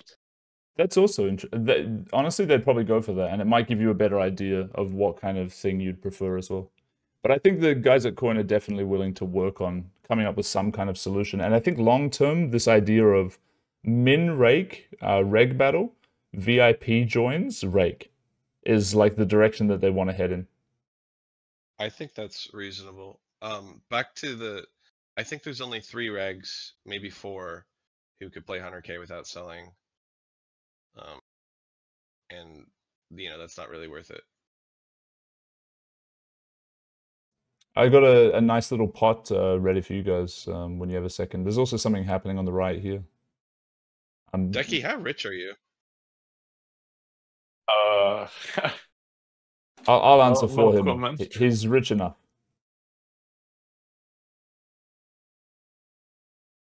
Decky's rich. Is the hand live? The hand on the right is live. The hand on the left is a replay. Maybe the right one will be no. Let's watch this hand on the left first, so we can replay the right one after. So we got a big blind 3-bet against button, 12 BB call, 10-4-2. You guys don't have to discuss strategy. We can just play it through, and you can tell me the aftermath. So half pot call, 6 on the turn, check. A barrel of what is it? 40 something, 45%, 40%. 40. Okay, cool. A little over 40. River's a 7, check, shove. What's the thinnest you shove for value here? How big is the shove? We can't tell. Sorry, I believe it's for less than pot. Yeah, 6 into 9-3. It's 5,800. 60%. Okay. What's the thinnest you would jam here? The thinnest I would jam here? 9s.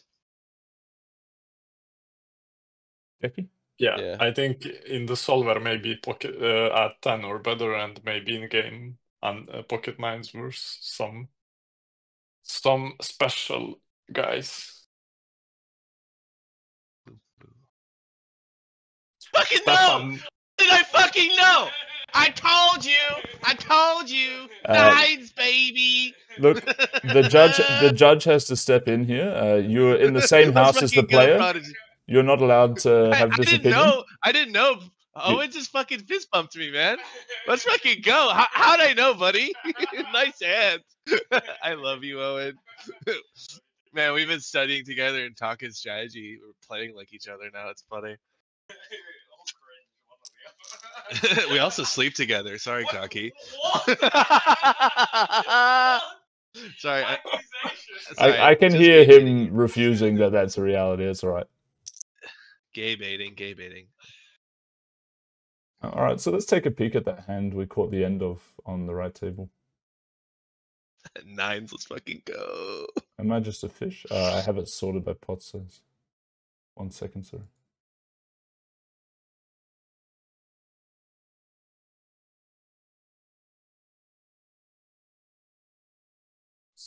So under the gun opens, small blind call and big blind overcall.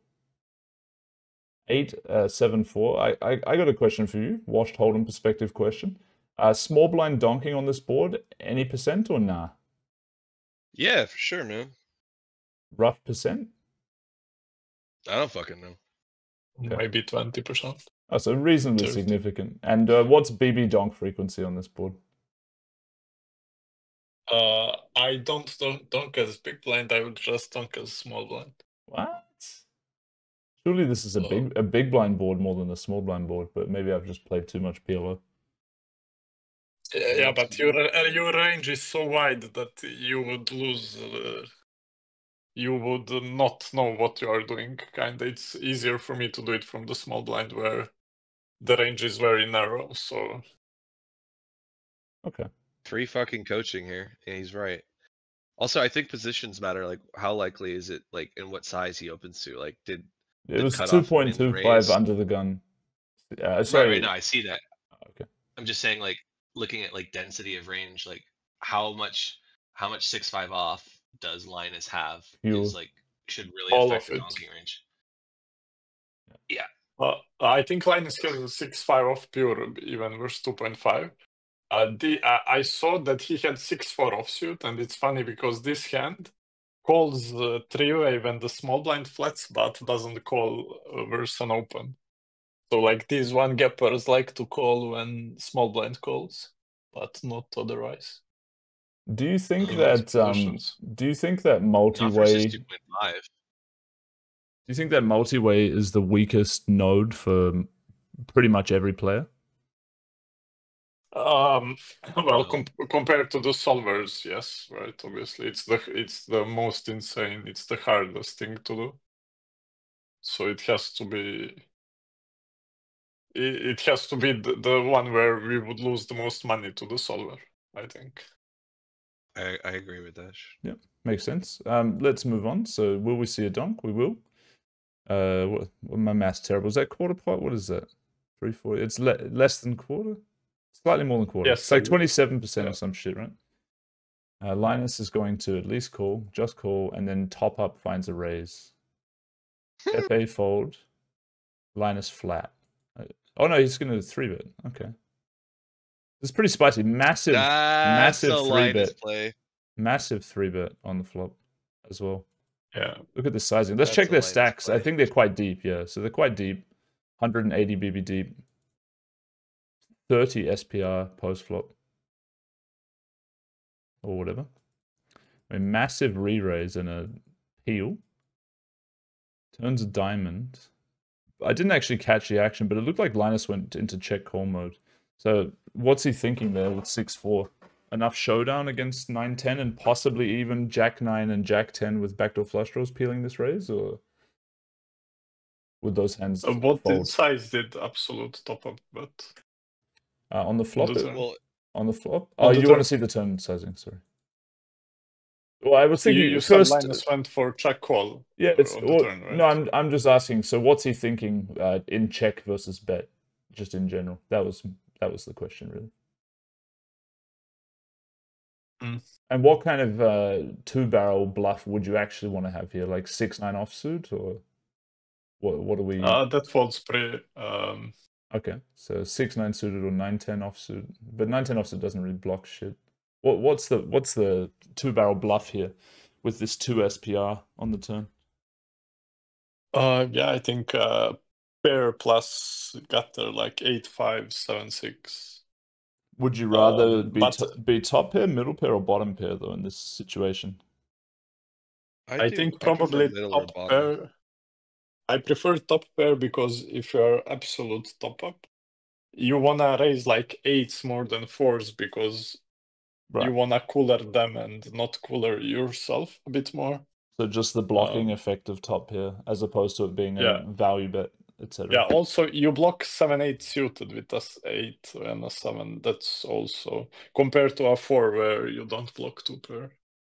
I think I'd prefer 7 to 8x. Because I expect top up to be raising a lot of 8x on the flop versus the call and overcall with his positional advantage. And he kind of went small too, so it kind of felt more of like a attack price set type deal. And I'd rather not block his just weak 1 pairs that I can get him to fold, whereas the 7x doesn't block any of his folds and blocks all his value. And I think that's true. looking only at the top set cooler idea is I think that's not as relevant as the other things. By the way, Lama, just a little random fact. I bought an Apple Watch yesterday, and then I was setting up my home screen, and I saw a llama, and then I instantly put it on my thing, and I haven't changed it, and I sent it in the group chat. Where in the group chat? I want to see it. I sent it to Nick Schuler and Cindy. Send it to me. That's funny. Yeah. But let's continue with the hand. Yep. Okay. So anyway, he checks, and I think he faces a min bet basically. He faces whatever that is. Quarter. Mm-hmm. He decides to call.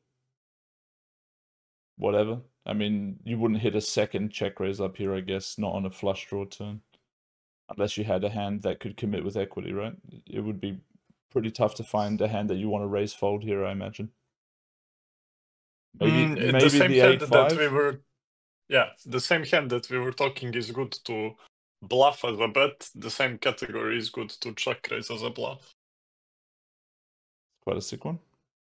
And I think it's fine to double check raise. Yeah. And top up was just making a value bet with the 6-7 of diamonds. Interesting. So, pretty cool little hand. Wow. So where is absolute top up ranked, Lam? You know, he's an interesting bird.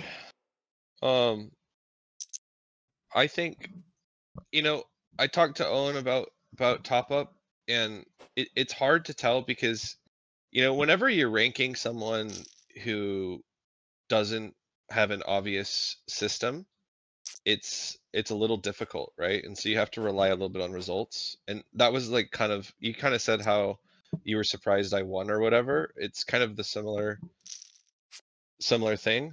And so I think right now with top up, it's kind of where we're kind of in like wait and see mode. Yeah. I happen to be a little privy to his strategy because he and I were study partners for about a year. So I mean, I know he's not a joke.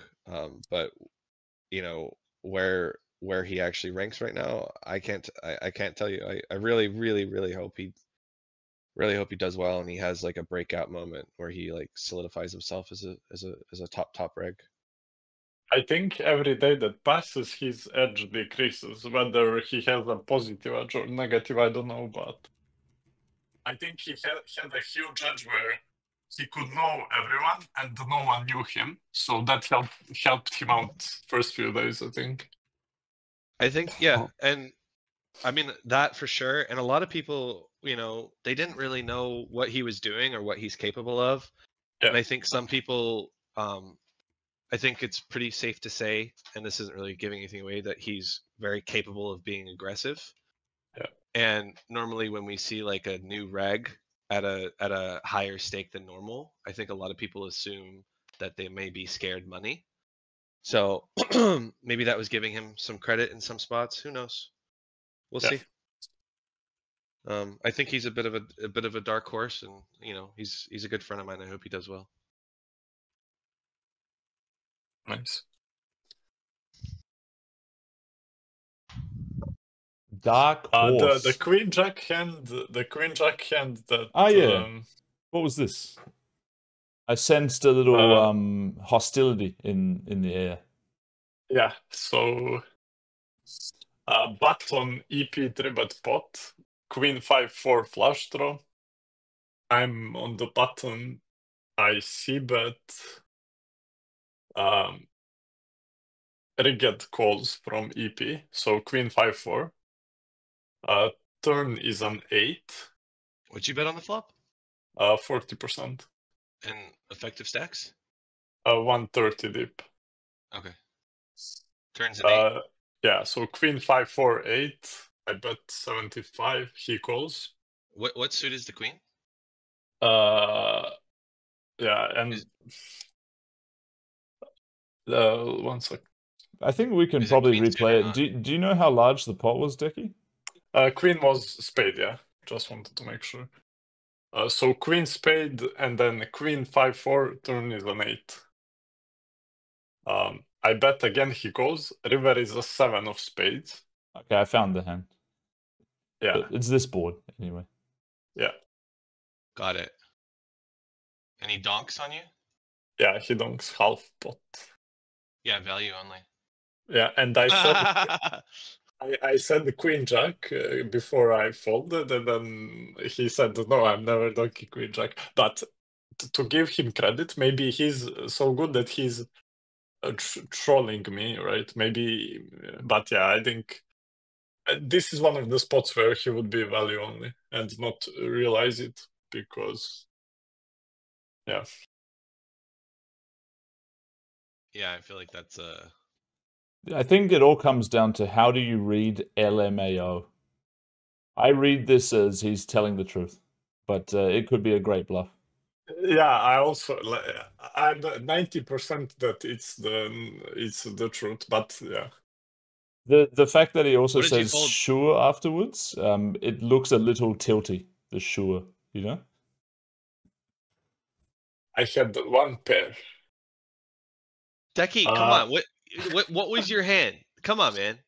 I had one pair, no spade.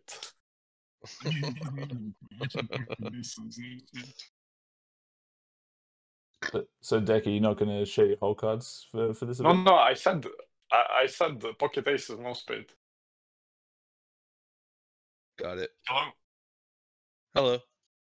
Oh, okay. So. Yeah, you broke up there. I went on a 90k upswing. I'm finally winning in this fucking challenge. Linus stacked absolute top up in a 400 BB pot. Let's replay this. Yep. On the left table. It was just some I sort think of top up might flipping. be losing.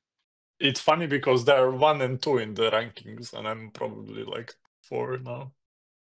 No, top up is like down like 100 something today. Mm-hmm. So I'm. But it depends on EV. You know that, right, Llama? It's EV dollar. Yeah, leaderboard. yeah, no. So Including EV. I think Prodigy is number 2 right now, or number 3. it's a good session. I mean, Prodigy started off in the bin, right, as well.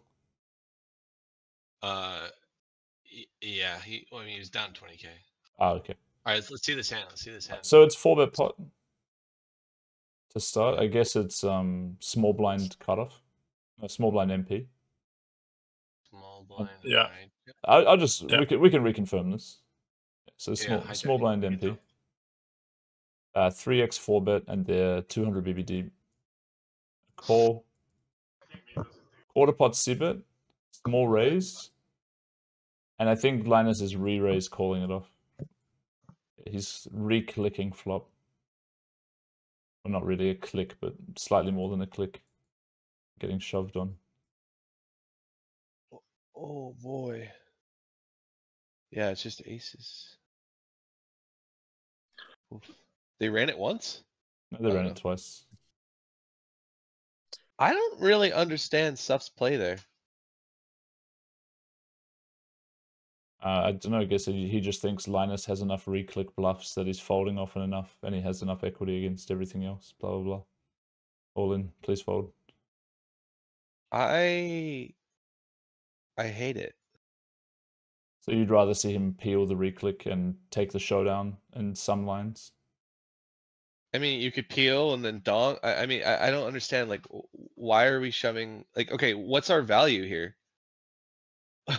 Like, our value is a king? Okay. Why do we need to shove that in a 4-bet pot? Yeah. Like, it's, oh God, that's bad. In fact, if I'm Linus Love here and I'm like bluffing an 8, I'm like, oh, wait, we might just be up against a flush draw. Yeah, I don't know, man. What do you think, Decky? Yeah, such a weird spot. I would also trap. But I guess he just wanted to realize his equity. I don't know. This is a Protect his spot. EV dollars for the challenge. He doesn't want to call and brick and then lose a whole stack of EV. I mean, it just seems. Yeah, I think I would Just call. I would call and then just range lead turn, because if you Yeah, call the 3-bet, your range is like ace king offsuit only, so and ace queen of clubs, so you can just range. And then Linus folds every hand that you were trying to make him fold with the jam. 100%, exactly. So yeah. And you also don't have to commit as many chips. And I don't feel like there's any spot like where we don't realize our equity properly. Yeah. This is not a good play. This is him just running. This is him not thinking. Yeah. If Linus had a hand like ace jack suited that he 4-bet pre, and then he did this, let's say Linus was thinking, oh, I double block king x, or I guess king jack folds to 4-bet, but any hand that Linus was fucking around, we don't want it to fold. I think king jack is a small peel, right? Like 10% or something. Not sure. I would pure fold versus 30 BB. Yeah, maybe. And because I'm a nit. But, yeah. Looks like it's, yeah, you're right. It's a pure fold. King queen is a fold too, though. Which is interesting because like you're having king queen and king jack be a fold, so you only have, you're even supposed to fold ace king. Ace King offsuit fold, right? Ace King offsuit actually is Yeah. fold / re-raise. Yeah. I looked Yeah. quite a bit in the Sims. We were playing with the Chinese rec on GG for a month, and he would always buy in for 200 BB and 4 table. So that was a lot of fun. Yeah. Wei Yan. Rip. Yeah, I don't know. I don't know about that one.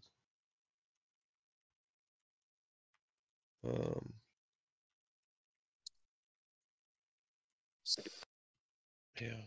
The winner's tilt is a real thing, but when you're up like 15 binds in 3 days battling the best, you kind of think you can do whatever you want. So Yeah, that's what it looks like a little bit. ask Lama what is his league rank. Who? What is your league rank? The chat asks. My league rank? Yeah. Right now it's Emerald.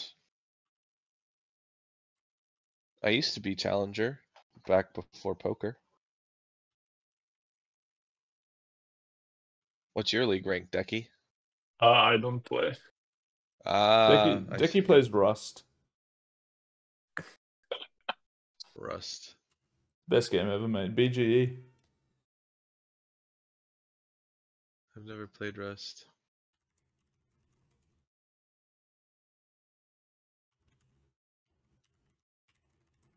Yeah. I'm trying to swindle Linus into giving some hands. I'm not sure what he's going to go for.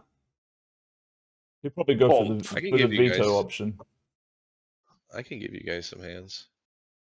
Mate, I've already got you on the record as committing to all hands usable, so there's no takesy backsies, bro. Okay. But yeah, thanks. I meant right now. Ah, well, that's also great. Sorry, I was off on my own little world. There was also a question from a young man, Mr. Imber. He would like your opinion on what the best screen name in the challenge is. Who has the best screen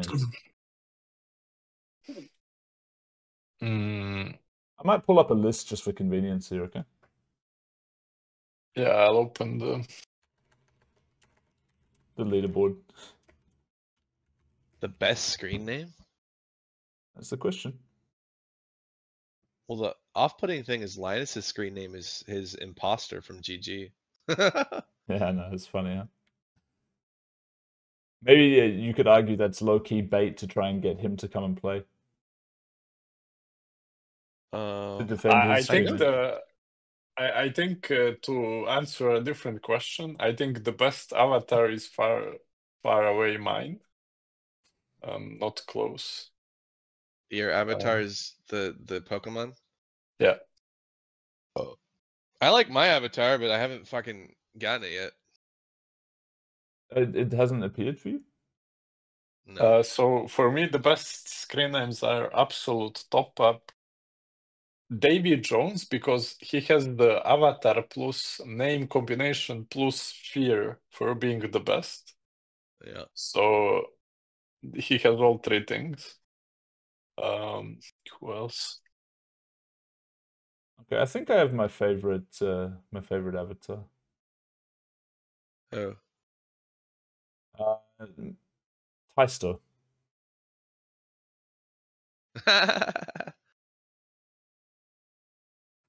You think soft Taisto spot would be for a the day. lighthearted guy, you know, given his avatar, but that guy is not a lighthearted guy.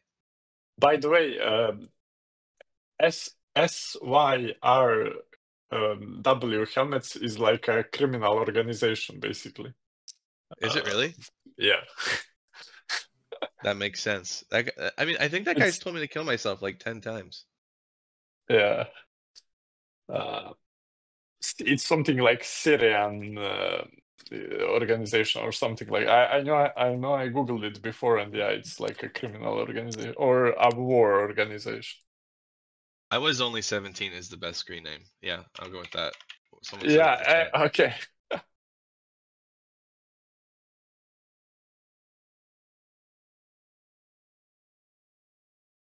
Someone says, do top players create fear among other top players? It's Syria White Helmets. Yeah. The Syrian White Helmets. It's an aid organization, but it's a controversial aid organization. Okay, so they're like vigilantes, basically. I mean, I haven't read that much, but all I read is controversial aid organization. Do really top players create fear among other top players? So I can answer this, I think. As someone who feels fear? Yeah, yes. And ironically, yes. So a few years ago, I wasn't chatting with almost anyone from the, not almost, but I wasn't talking with anyone from the high stakes scene. So I definitely, and I was only beginning, I kind of had a weird spot where I was a 500 NL reg, then I won a few tournaments, then I was like a 5k reg, or a 5k bomb hunter. I definitely felt fear because, yeah, I just felt they were better than me. But now, when I chat with Jassam or Matt Marinelli or Oshpil lived here in the same place I live. So when you chat daily with them, you see that they are just normal guys, and then the fear goes away, at least for me. Yeah. For example, Lan, I would have fear, but now that we chat for 1 hour, I'm gonna have no fear next time. Well, we should play more. Sure.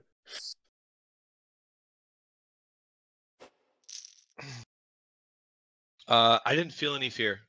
I think there was, for me, excitement and anger, because every time I sat and played with someone who I thought was better than me, it felt like they were always bullying me, and I didn't like that feeling. So it would make me punt. But yeah, I never got scared of playing hands. I would just be more aggressive. The man who Also, wants to I sleep don't know. easily. I don't know if it's fear, but it's just rationally. I know that if I sit three-handed with Davey and Linus, that I'm losing like 1k per hour. So I'm just not gonna do that. I don't think that's fear. That's just me not wanting to lose 1k an hour. Rather do something else. Good judgment. I think the I play fear. those guys all the time, man. Why can't you do it?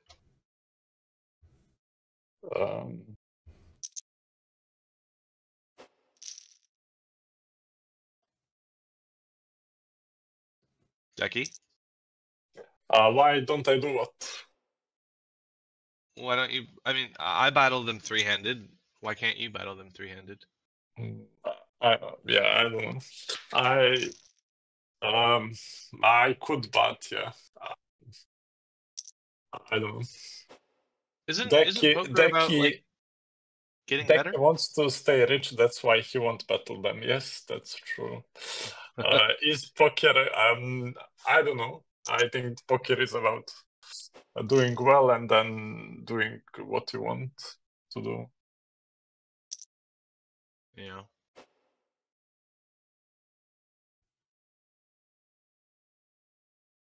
Decky, how close to the end of your career do you think you are? I would say very close in terms of hard working hours that I put in. I think from now on it's just gonna be fun and yeah. I don't think I'll ever sit for 12 hours because a fish is sitting at 10k.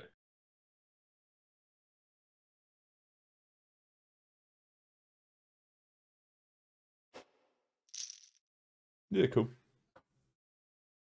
But regarding the fear topic again, I think the question of fear is more like when you're in a pot playing a hand, do you have a feeling like, it's Oh, no, Linus. He's not going to fold. mm, And then you adjust your mm, game based on the feeling. Because I think that's what Sea Lama was talking about a bit. He was saying he would be in those moments, he would feel the feeling, and he would respond to the feeling by saying, "Now, fuck this guy, I'm just going to bluff. Fuck this guy, I'm going to call."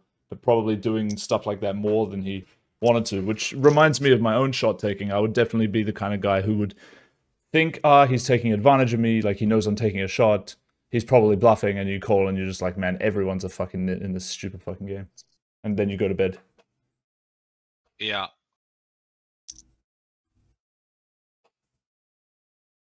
What's the retirement plan? Says Imba Dicky.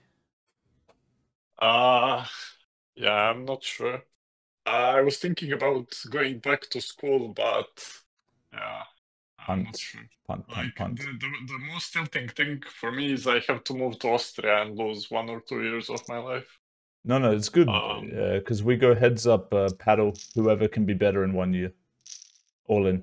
Yeah, all in paddle. I actually, yeah, I was heavily considering like going back to school, but then I had some health stuff, and then now it's just I don't know. Yeah, paddle for rolls.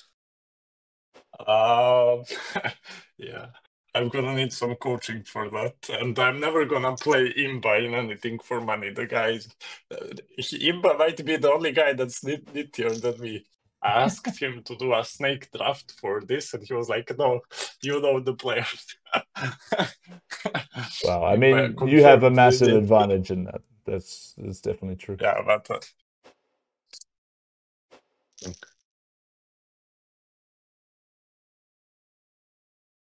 Invalid confirmed.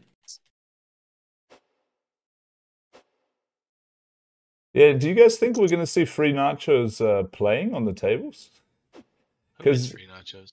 I don't really know. I mean, I described him as a poker YouTuber because he told me that he has a YouTube. But some people were laughing at that because apparently he's like a coach in some stable. Or I don't really know. I don't follow this stuff. But he, Jesus, I'm getting distracted by Mayo's question. But yeah, he played only the VIP game and didn't play any actual hands in the event yet. And we did have like kind of an honor agreement between the entrants that if you're playing in the VIP game, like if you want to have a chance to be entered into the first one where it's only done by an RNG, then you are expected to play, in the actual event. Well, that's not cool by him. Well, he's yeah, did he win or lose? I think he broke about even, but I think it's too early to call it. Like he said he was sick, and it's only 5 days into the event, and the event's running for a month. So if he's coming next week after, whatever, and he plays 10k hands or something, absolutely no beef with it. Absolutely no beef. But if he plays not at all, it will be like a little bit annoying that somebody did that. By the way, for anyone, that was just the first game. If anyone wants to join now, you can just play 200 hands if it wants. The reason we had the hand requirements is because the VIP game was before the actual event. And also, I think with free nachos, I think it's cool if he just shows up and plays 300 hands or something, because he got like 100 hands with Tony Gill. I don't think he needs to play 10k hands versus us. So, yeah, I think it's fair if he just shows up and plays a few hours. Yeah, I also couldn't really decide on what hand amount, to expect in the challenge. This is why I suggested 2k hands in a week to qualify, and I suggested 20k hands to qualify for the final prize. But like based on what's happening now, it could have been higher, and that wouldn't have been a problem. But I think it's also a reasonable middle ground because Sea Lama talking about the weaker players in the game. You want to give them a realistic goal to achieve. If they had to play fucking 50k hands against the best dudes, and every week they had to play 7k hands, a serious grind against all the best players. It's pretty unreasonable to expect them to want to commit to that in advance. But 2k hands and 20k hands, it's achievable. You want to add Prodigy to the call? Oh yeah, sure. Yeah, I told him to message you when he's ready. give me 1 sec. Oh, excuse me. By the way, the hand from Yeah. the hand that I play with Owen, Queen, Ace Queen is bluffing, but Queen Jack isn't. Only Ace Queen with a spade, and pocket tens and pocket nines. But I think he mainly folds them on the turn. So You mean, with rigged? Armin? yeah, I was rigged deck, right? I think he might pure fold them. So Wait. By the person who's saying who with the ace 4, right? Queen 5-4 flop. Yeah. That one, that was versus rigged. Yeah. Not Owen. Owen and rigged aren't the same person. Yeah, I Did was you- talking about the hand verse rigged that I made a comment in the chat. Bro, yeah, thought I heard you say Owen, so. Oh, I was like, oh, Owen joined the call. Maybe I said that. Oh, okay.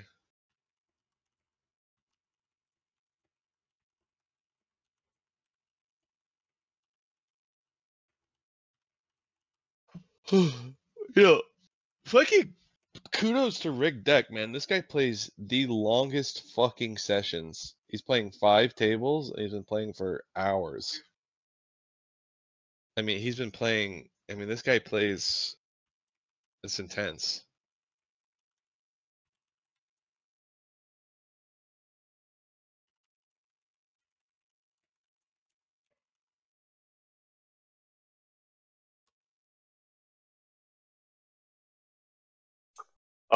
Can you hear my keyboard, guys? No, it's all or good. is it? No, can't hear it. Is Owen in the call? Oh, are you coming? Did I not call him or something? What? Duty needs. Oh, Duty's out of chips. He needs chips. So he's player I can transferring. send him. I can send him. I'm not Just gonna. DM him then. Oh, Owen's sending him right now. That's why he's not coming. Okay. How many chips do you have, Decky? What the fuck? Not much. I sent it all to Jassam and he keeps losing. So I can barely afford table.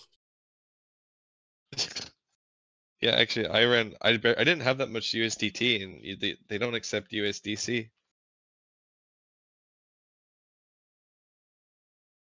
Which is stupid. Why doesn't Coin Poker accept USDC? What? They do, no? But I think USDC could yeah. freeze it, right? You mean Because C or T? C. C. I don't know. Yeah, C's kind of weird though.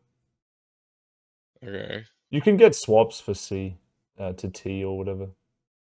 If you want to get one, I think I can get that organized for no rake. No, I have enough chips. It's fine. Okay. Play some Linus heads up.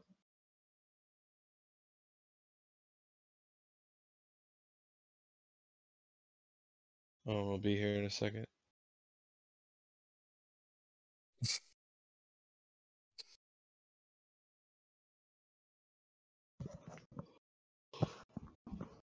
There he is. Hey guys. hello. Hope you weren't giving Llama too much information. I know he likes to fucking mine people. I could hear him going at What's your reopen size, Owen? it. Yeah. I like a min reopen. I went to Croatia and I did a boot camp on it. And I Fuck. think when the pot is about 60 big blinds, you should reopen for 1 BB. But he only does it versus fish, right? No, he does it versus us. What does that make us? What are you calling me? Yeah, wait, Deggy, what? It's the first time I talk to you and you're being so rude. Alright, I most think people don't know what we're talking about. Someone want to clue them in?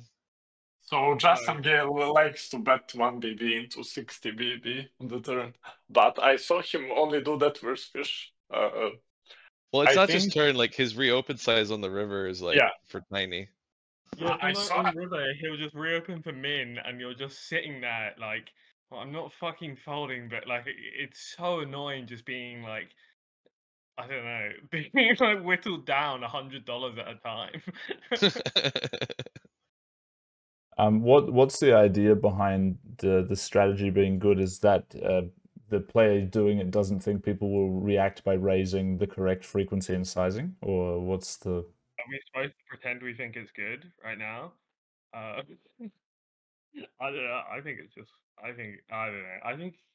I'm not sure if he's fucking around or. I mean, look, if there's something to it, I can't work it out. Why I wouldn't think it can be good versus fish because. Wait. I have a funny hand. That I want to talk about. So I just sat Linus Love heads up, and I got dealt Ace King, and he folded pre because he timed out, and he probably would have stacked me because this is the board. I'll send it to you, Cucky. By the way, check this hand out on the left right now. Duty on river betting 18% pot or something, which is half of his stack. Offers 0.3 SPR. Has value. Yeah. Well, he's kind of supposed to, but yeah. So Alright. Linus timed out pre with Jack 6 of spades. Oh wow. Wow, poor Linus.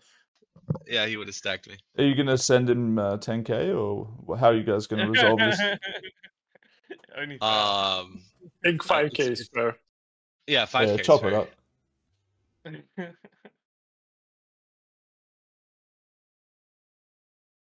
All right, so Llama, man, good session. Sorry, Prodigy, good session.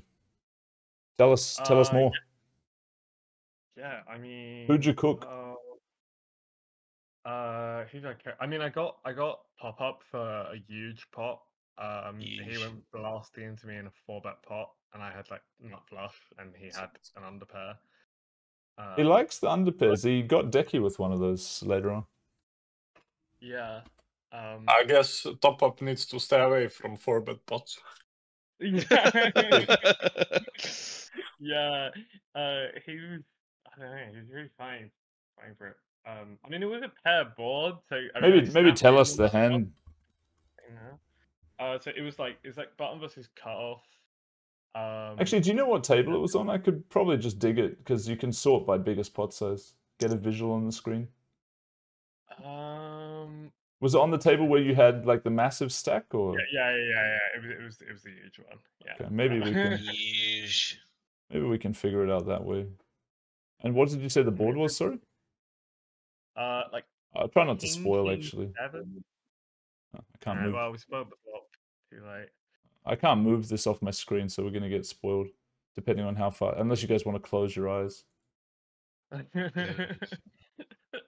Well, we know he dusted off an underpair, so. I think I had the wrong table there.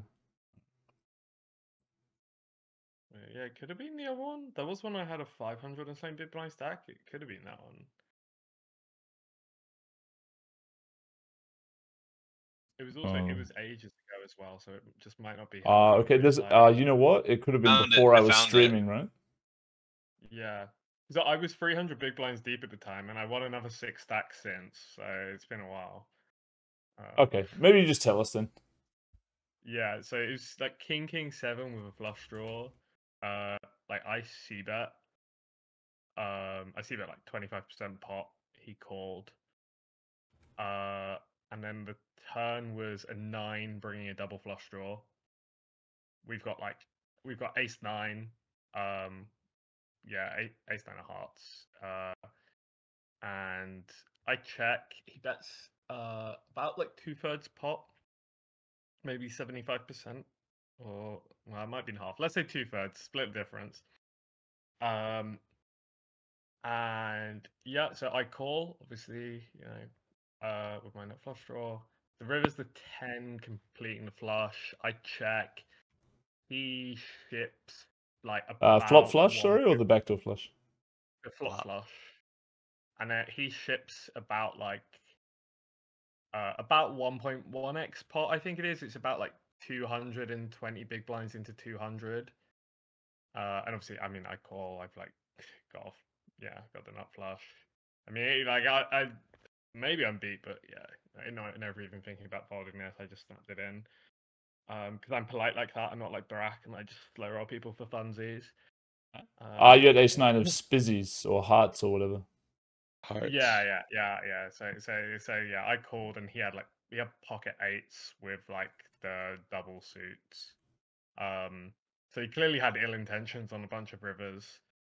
Yeah, and I mean, yeah, it's kind gotta. I know Kia was saying earlier that sometimes you see people like playing these games for the first time, and there's like they can get this stuff through for quite a while before everyone realizes that they've got the balls to run this stuff. But yeah, I'm like at this point, I think everyone's well aware that like top up is not scared money.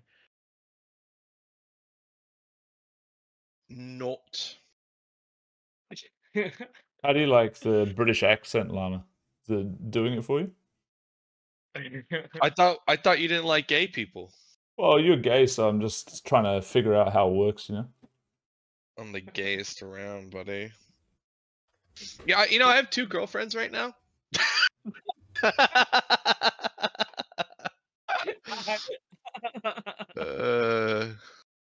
Wow, you're like super straight.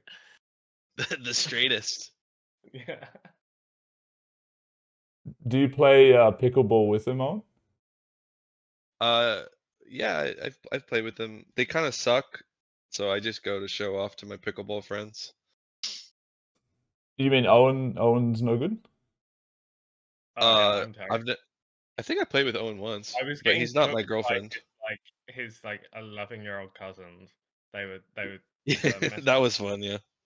they like I don't know, like his kids, either this kid's Italian or I'm like worryingly spastic because yeah, I couldn't make it happen. You're built like a sausage with 3 arms. Yeah, sure, I guess. I can turn Owen up a bit. Sorry, someone said your mic's slightly low. I'll see if I can fuck around with that.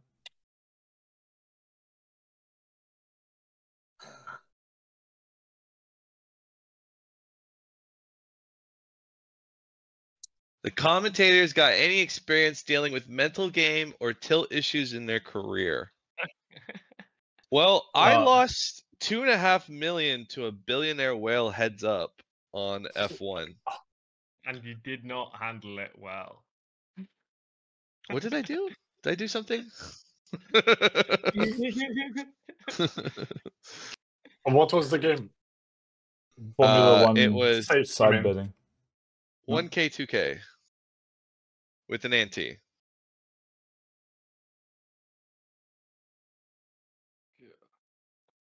Hold'em or is Wales? Hold'em, Is yeah. Wales play heads up Hold'em? Crazy. Look, yeah, they do, and Not a good he format for fucked me. Wales. Well, great format for this guy, man. He fucked me up, dude. He fucked me the fuck up, man. So is he gonna give you the chance to get it back or what? We're playing in 15 days. You want a piece? Yes. Okay, I'll talk to you about it later. I'm not sure. Like having a piece of gear is the most stressful thing I've ever done. I win 1 million, then I lose 1 million. I win 1 million, then I lose 1 million. He'll have like a session where he's up like 200-300k, but you won't know until he posts the result because all he'll send is bad beat stories for 6 hours. At the end, he sends like plus 300, and you're like, what? True.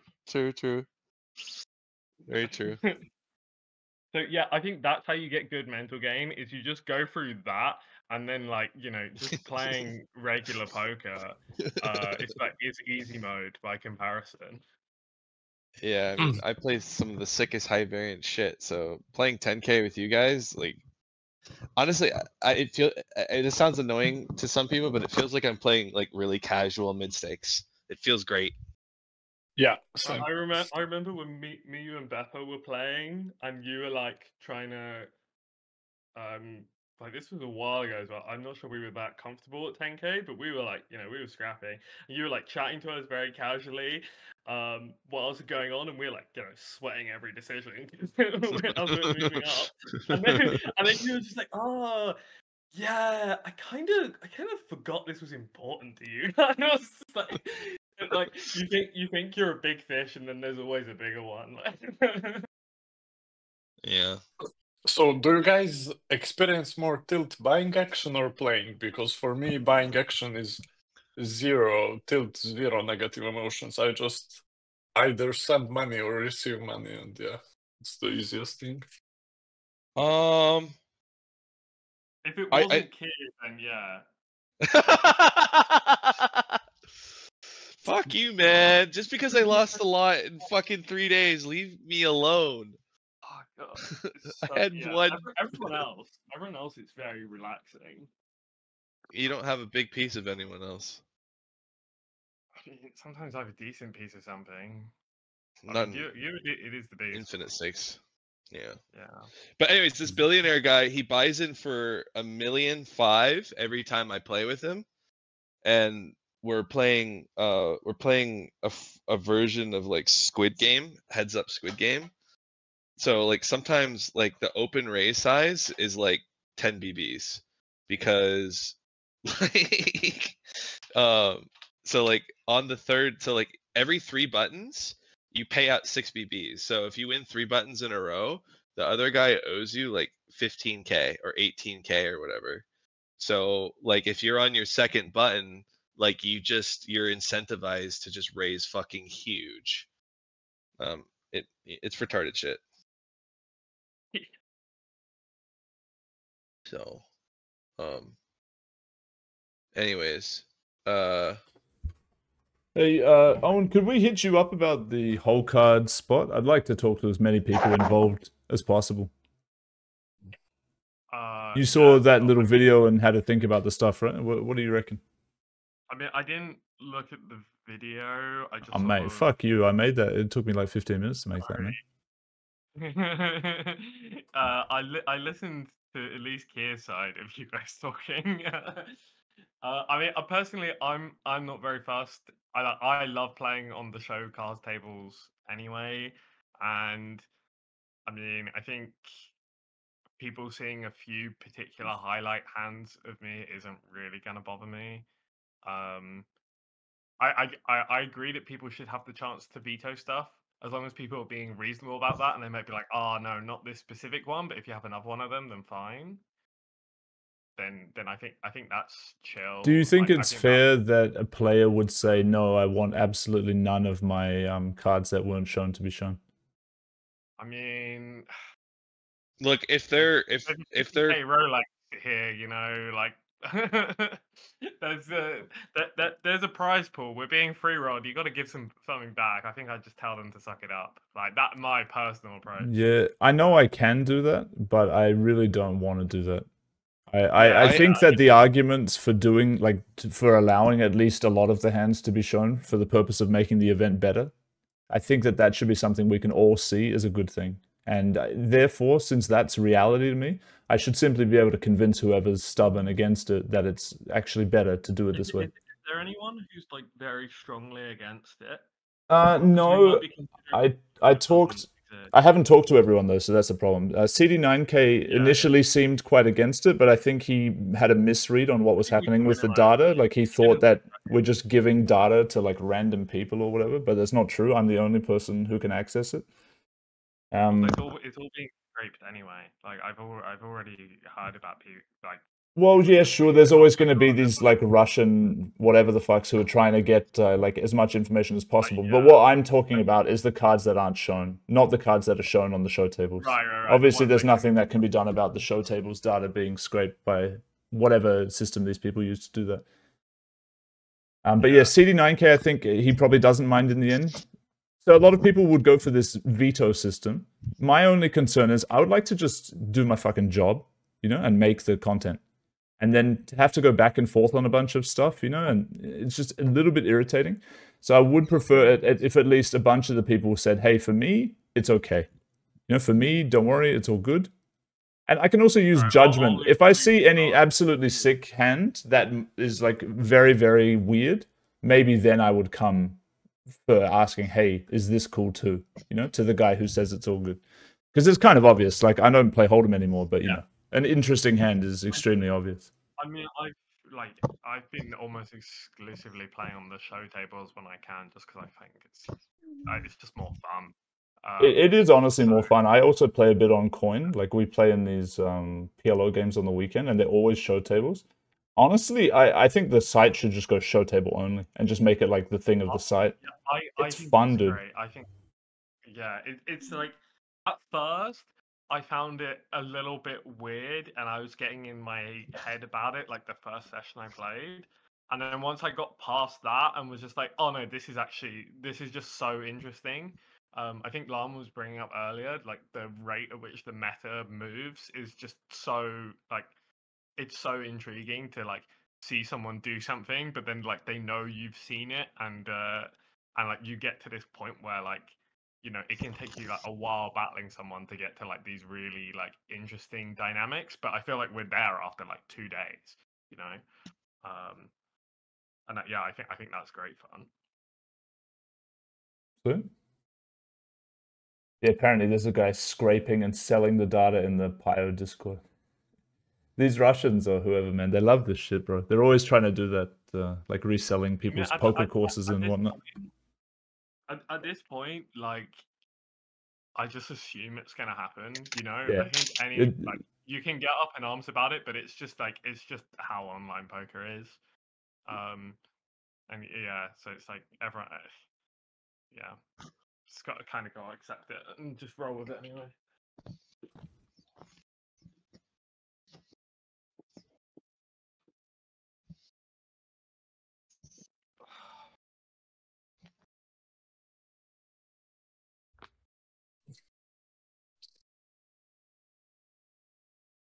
Decky, how old are you?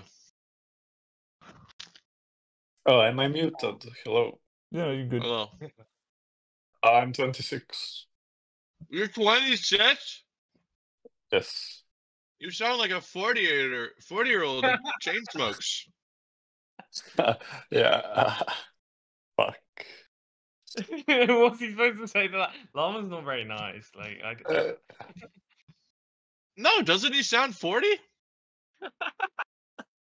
I'm not gonna agree with you. It's not mean to say you sound 40, is it? Wait, we're all 26? Wow. Wait, you're 26 too? Huh? Yeah, I think. Last I checked. Wait, Yeah, that's funny.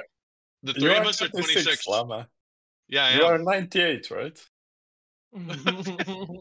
Is that your way of trying to bring me back? No, I'm genuinely curious if you are 26. Is that how Montenegro's joke back?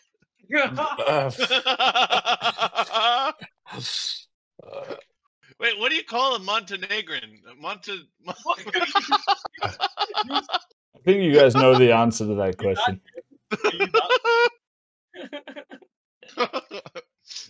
I'm not gonna say it. Oh God, sorry.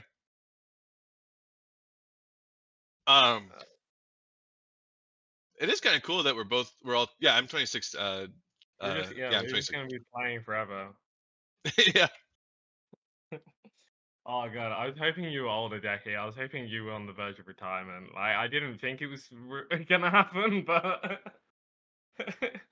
hoping you were aging out. Yeah, the 26 is the new 21 in poker. It's now the youngest top guys are 26. Well, I mean, everyone's better than they used to be. Like if solvers have only been out for like 3 years or whatever back in the day, then like if you're 21, you've had the entire time with an actual studying tool instead of just chatting shit with your mates. Like Yeah, and now you are competing against guys that use solvers for 5 years, 10 years, 8 years. Yeah, and like people aren't falling off and getting overtaken as dramatically. Like, you know, it used to be that Awesome. getting resized.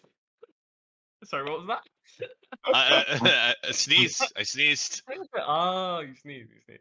I But, sneezed. yeah, like these top guys, like they don't fall off a cliff really. You know, like sometimes people lose a bit of sharpness. Like you'll see people rotate in and out. Like I know Daryl went on a long break recently, and then he came back, and maybe he wasn't like as sharp at first, but like now he's playing at much the same level as he was before. I think. I mean, I haven't had tons of volume against him, but he seems to be as accurate as he ever was from what I've seen. Well, that's a good point. Like one thing about poker nowadays is that you're not gonna have people like you said dramatically fall off, right? Because like solvers exist, and like each incremental increase in overall pool skill level isn't going to be nearly as dramatic as it used to be. So like Linus will always be relevant, I think. Like even if he's like fucking 50, like he's not, there's not going to be like a steep fall off anymore. Yeah, I mean, like you look at if you see with chess, like a similar thing happened where like when computers first started getting like really powerful, careers started getting shorter, but now it's like, you know, people are playing for much longer than they were before again. And yeah, like chess is probably like 10, 15 years ahead of poker or something in terms of when the solvers became like really, really elite. Yeah. Also, I think it's just cognitive decline at some point, right? And ability to think quick. I think Linus, if he's 50, he can play like 1 table live, but I don't think you can 4 table online at 50. Yeah, Just yeah, like yeah. brain rot kicking in. I can barely 4 table online at 26. Like, Yeah. Brain rot. I timed out once today and once yesterday and cost myself some money. How are you 26, man? Jesus Christ. Listen to that voice. Leave him alone. You see what I have to deal with on the daily? Not Well, a do you nice guys live together or what? Yeah. Yeah, I'm at his place in Vegas. I like rotate back and forth between Vegas and the UK. Oh, well, then you must really hate yourself.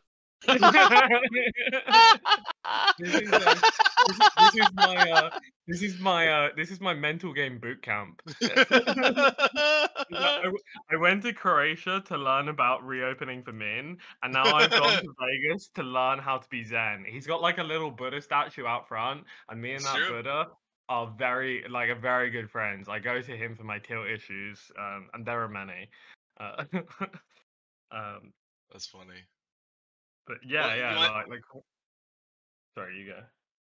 I was just saying, how you refused to play me on voice chat. Oh my god, yeah, no, it's the worst. Like, yeah, actually, the PSA to any high stage friend who may at some point find themselves playing Llama Heads Up. When he says, "Let's get on a Discord call, it'll be fun," that's such a bait. You'll get sharked so hard. You'll be all in on the river, and he'll be singing about how you're a little pussy that can't call this 3x pot because he's not rolled for it, and you're just trying to think through the spot logically, and all you can think is "fuck this guy." It's not like it's very entertaining, but it's very minus EV. Just know what you're getting into. Make sure he pays 5 BB for the voice call. I think For the that's voice really call. odd. Tell me about a hand, guys, real quick. So we've got small blind button 3-bet pot. 12 BB gets called. 130 BB post flop into 2.5k pot. They both check the flop. They both check the turn. And we see a river block bet for like quarter pot. What is being represented here? Is this a standard sizing? And tell me a little bit about this. I know what's happening. If you haven't, if you've seen the result, maybe don't comment. But if you haven't, or I if, can't. Well, I'm guessing there was a free bet. Just don't say it. I don't know. I haven't seen. I mean, I guess like, is he value betting ace king here? Yeah. Or Feels like 5-4 maybe. Pocket fives. Nah, he doesn't have 5-4, buddy. so, what do you think the thinnest he's value betting is? Probably ace. Ace king. Ace king, ace queen. How Nah, about ace ace jack? No. No, this is out No. there. But No, is it not good? that one. Is it good? No. No. No. Yeah, this is exactly why. This is why ace queen is too thin as well, because this is the hand which snaps you. You have to beat ace queen. Yeah, you have to be ace queen. It's like, and then it's like when they don't snap you with ace queen, they sit there with ace jack and go, "Ah, am I really getting milked here?" Like, like who looks at this spot and like snaps in ace nine? Like, is that really what he thinks is gonna happen? This guy's in the fucking sauce. It's also, it's like those weaker aces are gonna stab somewhere. Like, it's just like, He might not know that. yeah, maybe I'm giving away too much info. Maybe you are, Owen. Yeah. What do you mean stab weaker ace high? Shut up! Becky, what's your river reopen size, motherfucker? Becky, what size would you raise if you had a 10? I'm asking for a friend. He doesn't know. Hey, Decky, let's say we check down to the river and I block. What's your standard river size? River race. Would you say you're more of a 2/3 pot raiser or like a half pot? Or have you I do both. Are you just a potter? Okay. No, I'm not. I don't have the pot button, but yeah, the half pot 75, and then 150. No, you don't have 3 river race sizes. Let's be honest. Let's be honest, buddy. Calm down. What do you mean? When I have a shitty weekend, I go half pot, and then the better it goes, the better the hand, the bigger the size. You're full of shit. Just like you're saying you're 26. You're 40 and you're full of shit. Becky, what's your favorite size to raise as a bluff bet? Oh man. Would you say you're more of a shove man, or would you say you go 50 and pretend you're milking them?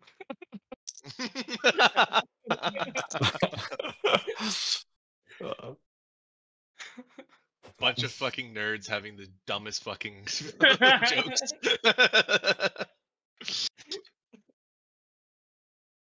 Decky, are you an ass man or a tits man? No comment. No comment? You don't have an opinion there? Come on, buddy. Come It's not gay to talk about this. I'll get a side. I'm an ass man. You know, I used to be a tits man, but You've been won over. You've joined the light side.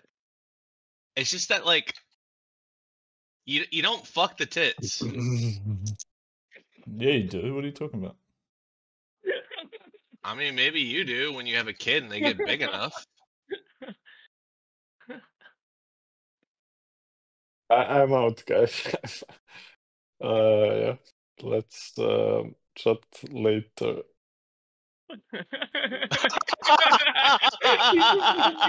He left.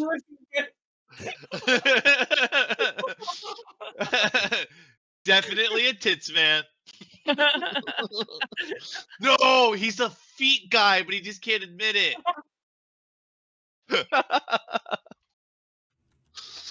Oh. So, Decky, when Vienna, man? What's the Bro, plan? he there? left. Oh, he did leave? He left. Yeah. He left. He left. Respect. It's a good leave.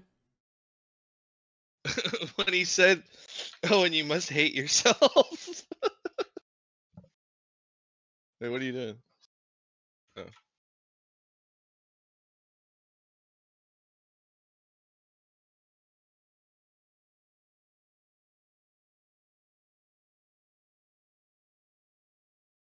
I am gonna go and train my wife in paddle in a little bit. Booking a court. Cool. Me and Owen have played heads up a lot. Just so you know. Oh yeah, somebody was asking about that. Maybe tell a little story about one of those spots. Is it usually online or do you do it live? Oh, it's only online. We done it live one time, and I got stacked on the first hand, and was like, yeah, true story. Did he pretend he was tilted. going all in blind and scam you? No, like our friend was dealing, and he was like giggling along to our friend, just being like, you just like, Colin, I told you not to make it this obvious. Yeah, and I don't know. I like paid off a river free bet with a hand which probably shouldn't have even raised. Yeah. The compounding error spot always a tilter. Yeah, there were so many ways to avoid losing that money. But you know, Owen paid about 100,000 to become my friend. Let's just put it that way. Yeah. This is the most I've ever paid for a room.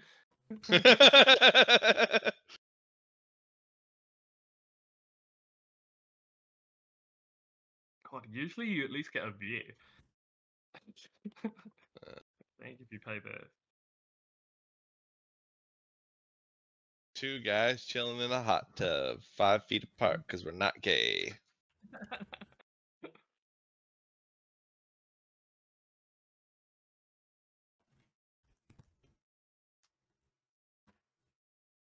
I think Linus is really fucking good. You know, I think for a bit it's easy to sleep on him. Are you sure? That guy is so good. Yeah, I feel like because I posted on 2+2, someone asked me for a power rankings, and I was like, fuck it. Davey's been playing so well recently, and like Linus had been being a bit sloppy. I was like, fuck it, Davey goes 1. And then Davey comes into this reg battle challenge, like dumps 80k and then goes missing. And I was like, is that saying like a big fuck you to me specifically? I mean, Davey's good and all, but I think Linus is just. I used to think Davey was #1 too, but I think it's Linus. Linus is too good, man. I think the timing of this event was excellent because, like you were mentioning, Prodigy, I think Linus had been going down in like the whispered conversations in terms of, you know, his ranking or whatever you want to call it. But with this, it's gone straight back up. So. Well, and I've been playing him heads up a lot, and like I was doing really good versus him, but like he's been really making a comeback versus me. And he's just relentless, man. The guy's a fucking machine. You know, I think. Yeah, I think for a bit there, I thought he might have been losing his touch a little bit, but I don't think that anymore. I mean, like obviously, I don't really know the guy at all, so this is just me guessing. But I feel like this kind of thing seems to have like, motivated him to be playing at a much higher level. Yeah, like, I'm not obviously he wasn't playing like terribly before, but I feel like now, like when I was watching him play at these tables, like a lot of the stuff I was like there were less hands where I was like scratching my head, and like tons of hands where I was like impressed compared to before. It was sort of like a mix of the two, you know. Whereas I felt like Davey was like running rings around people for a bit. And like maybe he still is. He's just running bad and like got other stuff to do. I mean, I'm not trying to like sleep on Davey by like just like pumping up Linus. Like I'm not really comparing the two. I'm just saying. Yeah, I mean, it is also. It's like even if you think one is better, like the other is still obviously amazing. It's close. It doesn't really matter. I just wanted to say I think Linus is still fucking good, man. Yeah. All the respect. But I feel like to some extent, I just kind of wanted there to be a change of the guard because Linus has been #1 so long. Yeah, And I was exactly. like, has Davey overtaken him? And I did believe it, but like, yeah, I wonder if I kind of wanted it to be true. But then also maybe we're just being results oriented. Maybe like Davey comes sits down and like, you know, just spins up 200k or something, and then I'm like, oh yeah, my boy. But gotta be asked, do you guys put yourselves below both of those two dudes, one of those two dudes, or neither?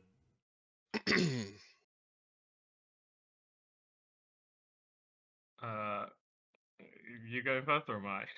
You can go, buddy. Okay, I put myself below both. Yeah. You what? Yeah, I put myself below both of them. Definitely. Like, well, I mean, Yeah. I say definitely. I don't think the gap is like I'm closing the gap. I feel like I'm closing in on them, but I still think there's like, you know, I don't think I'm there yet. But I'm 26. I'm young. That's like 18 in poker years. I've got plenty of time. I hope.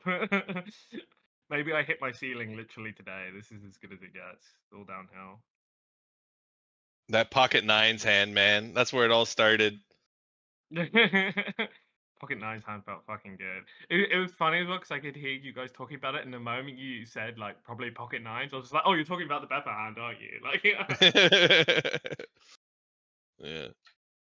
I just love that I said nines and then you had exactly nines and it was the perfect. yeah.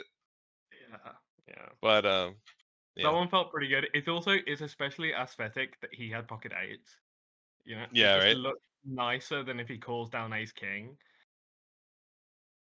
Yeah, it does. Notching is always enjoyed. It's a satisfying thing, and it's tilting to be on the other side of the notch. Notching. I haven't heard that. You haven't heard not? I swear I've heard pipping, but I've never heard notching. Notching sounds like when two What? guys Stop. It's how you start a lot of sentences, isn't it? Oh, I cannot help myself. That's what I'm here for. I'm trying to help you.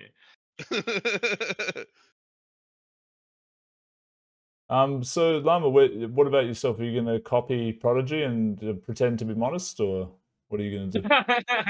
No, Prodigy's being honest. He thinks people are better than him. It's kind of funny.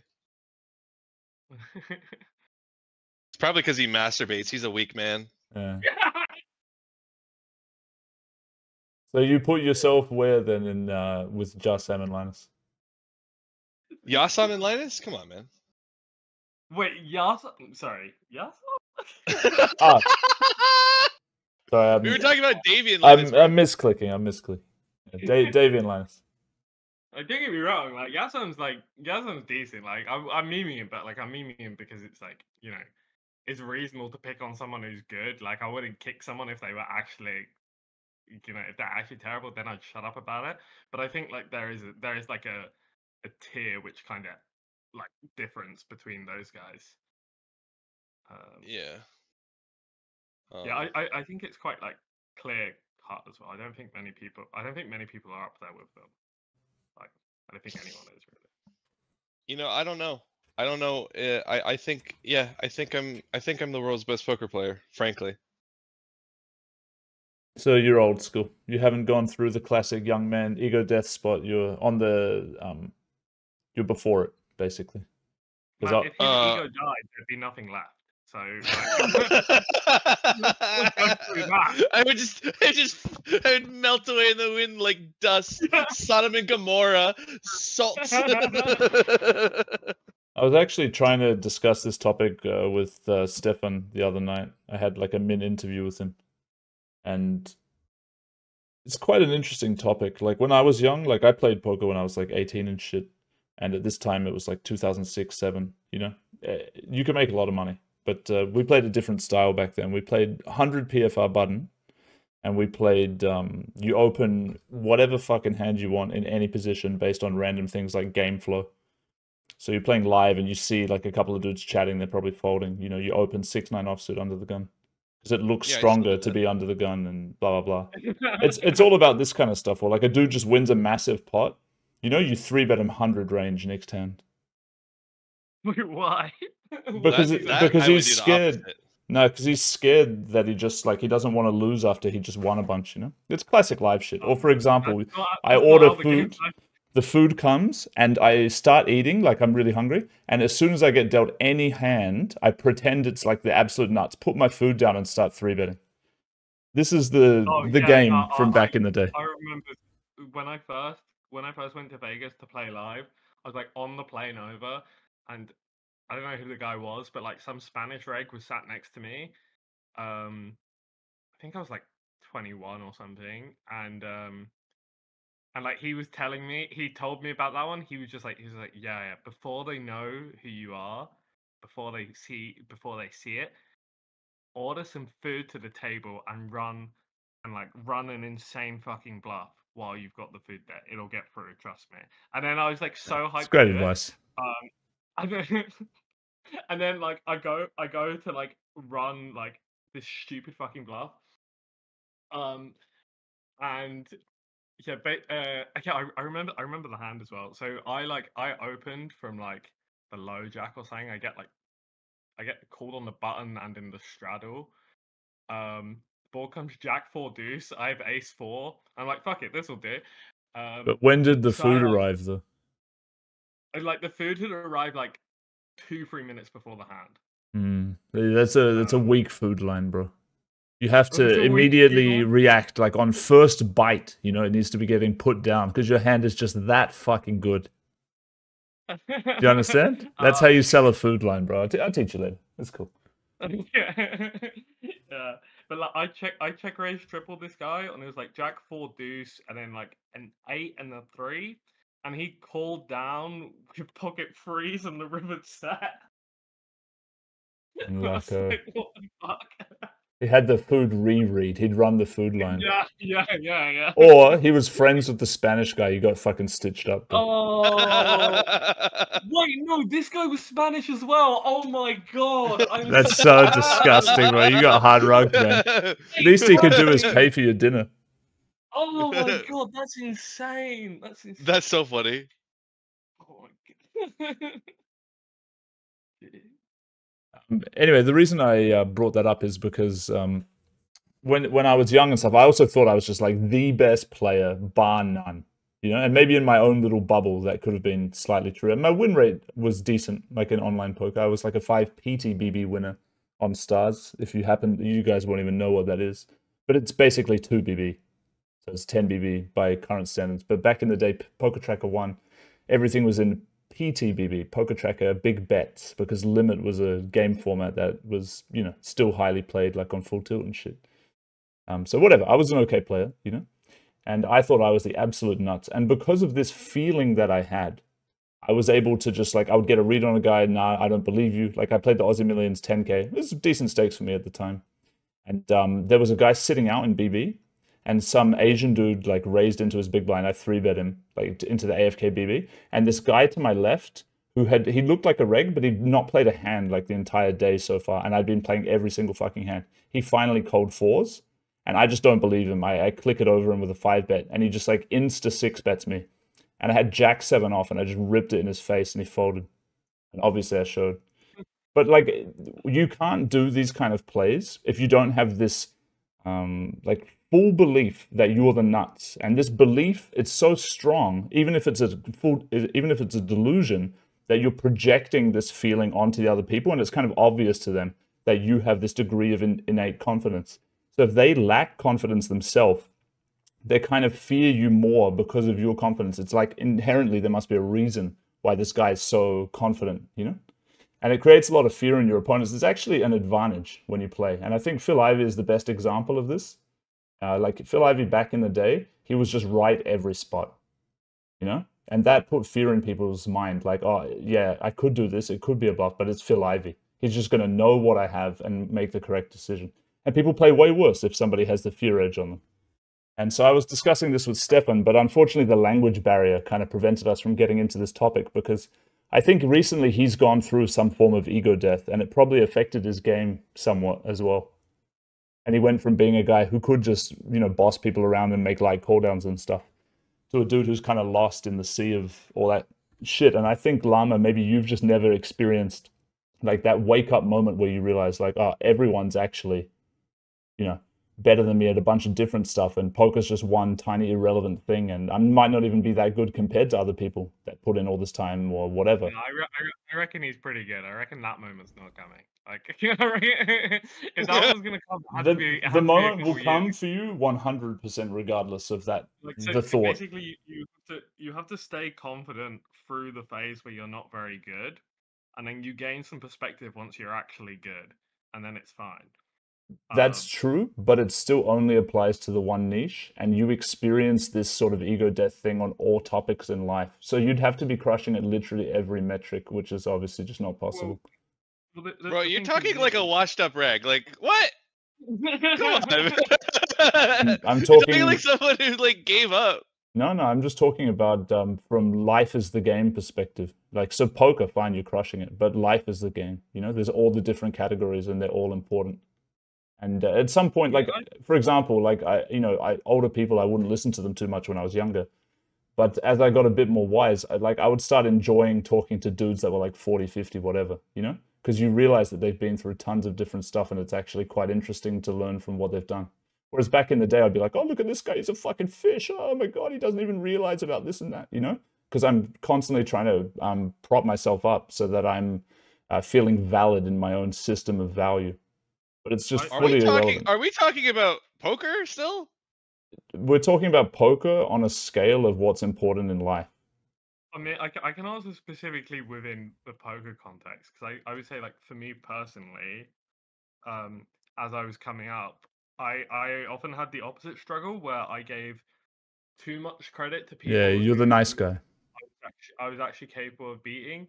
It wasn't like a lack of confidence in my own abilities, but I always expected more from the next stake than there ever was.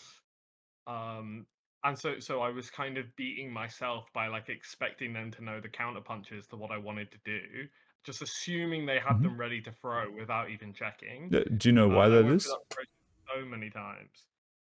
Do you know why you did that? I'm not really sure like where it came from, because it's like I tell you. I wouldn't say like I'm necessarily like lacking in confidence generally. I feel like it might have been that I was like trying to be like, trying to be charitable about things and trying like not to like I was trying not to be disrespectful of people, but then it was just way overdoing it. And also because poker's like, you get very imperfect knowledge of what people are doing, like you get very limited showdowns. And so it takes a while, like if you're waiting for that certainty of what someone's ability is, it takes a while for like that, sort of delusion about what they're actually bringing to the table to be cracked. But yeah, I couldn't really tell you what like the deeper psychological reason would be. I'm not qualified to, honestly. Every time you move up in stakes, you expect people to be pretty good, and I've had the exact same experience where I'm like, oh, like the first time, without sounding too dramatic, the first time I played, so I don't, Kaki, you're not too familiar with my my experience on ACR, but I've essentially I just deposited on ACR randomly and decided to start playing whoever was playing, and I just kept winning, and I went up, and my what were the initial stakes out of interest? I was just playing anywhere from 2K to 5K. Okay. You were playing me at 2K a lot at the start.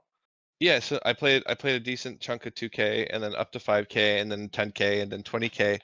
And my experience was like one sentence came to mind a lot, and it was that there are no gods, like that Linus wasn't that special, and that Davey wasn't that special, and that Yasam wasn't that special, and that all these guys that have been hyped up all of these years, like they were just dudes. They were just men. And I think Decky kind of mentioned that, how he kind of had this like fear factor of people, but then you talk to them, you're like, oh, they're just guys. And so you kind of feel that in poker, that, or at least my experience in poker is that like, oh, like there are fallible. I notice mistakes. I have strengths over them, and as long as I utilize them properly and I don't, you know, I play my A game, I think I'm winning. And whether that's true or not, you know, the mistakes are there. They're mistakes, and so it's, I don't know. I think every time you move up, if you're actually good enough, you will realize that you know, people are very quite fallible. I think as well, it's like it's like for me at least, one thing which keeps the mental in check with regard to all this is just viewing it as a progression instead of trying to like stack up myself currently against people and be overly concerned with that. Just thinking more about am I getting to the place I want to? You know, am I like improving at the things which I need to improve at to be there at some point? And I mean, like, yeah, I know people can get trapped in that.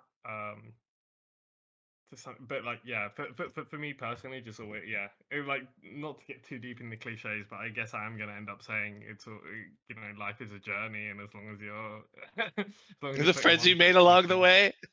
yeah. Well, yeah, With friends I like think, I mean, to that point, I think something that I say a lot, and I'm sure you've heard me say it, is like I'll say this out loud a lot in the house, that like I'm the world's best poker player, and then I say, if I'm not, I will be. And the idea is that, like, it's, you know, I mean, it's not me actually going around and saying like I'm the world's best poker player. Like, forget whether I'm not. It's that I believe that to be true, and even if it's not true right now, I'm going to continue putting in the work so that one day it actually will be true. Fake it till you make it kind of deal. And I think that's where my safety and confidence comes from, is that, like, you know, I put in a lot of work, like a lot of work, like a lot of work. Like every night before I go to sleep, I'm grinding sims, I'm studying, I'm playing against a trainer. Like, I'll dream about hands, you know, and that's the way it's been for 4 years, just about. Um, so, you know, it's like, it's confidence based on the fact that, like, you're at the very least attempting to earn it. You know what I mean? I think that's Yeah, for sure. Once the body of hard work is a factor, you can finally decide, like, I am actually good, and here's why. But I think a lot of the young man mindset, at least from my own personal experience, involves delusional initial confidence. And at some point, this Well, I is mean, broken, and But then when I is first replaced by the started hard work. Yeah, when I was first playing, I remember people asking me what my goals were in poker, and I was like, oh, I want to be top one. Like, are you sure? So, like, you know, don't you want to think about that? Like, there's only one guy who can be top one. And I was like, well, I'm just gonna start with that, and if I have to settle for something else later, I'll deal with that when I get there. yeah, yeah. But until then, until then, we're gonna keep shooting for one. And if at some point I have to acknowledge that I've peaked and it's not gonna happen, well, you know, that tragedy awaits me in the future. But yeah, until then, I'm just gonna keep working on it. And I mean, I'd say like embrace the delusions, but clearly it's been working so far. Uh, so so you know, maybe they won't be delusions. Like, still, jury's still out. Nice guy, Yeah. Owen. Who's better, you or Llama? Llama's better. Go fuck yourself. Look, man, whether he believes that to be true or not, he's gonna say that so he gets action and I don't. Well, oh my god, you're actually such a snake. You're actually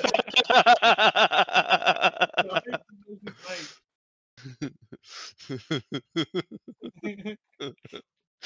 Good fun.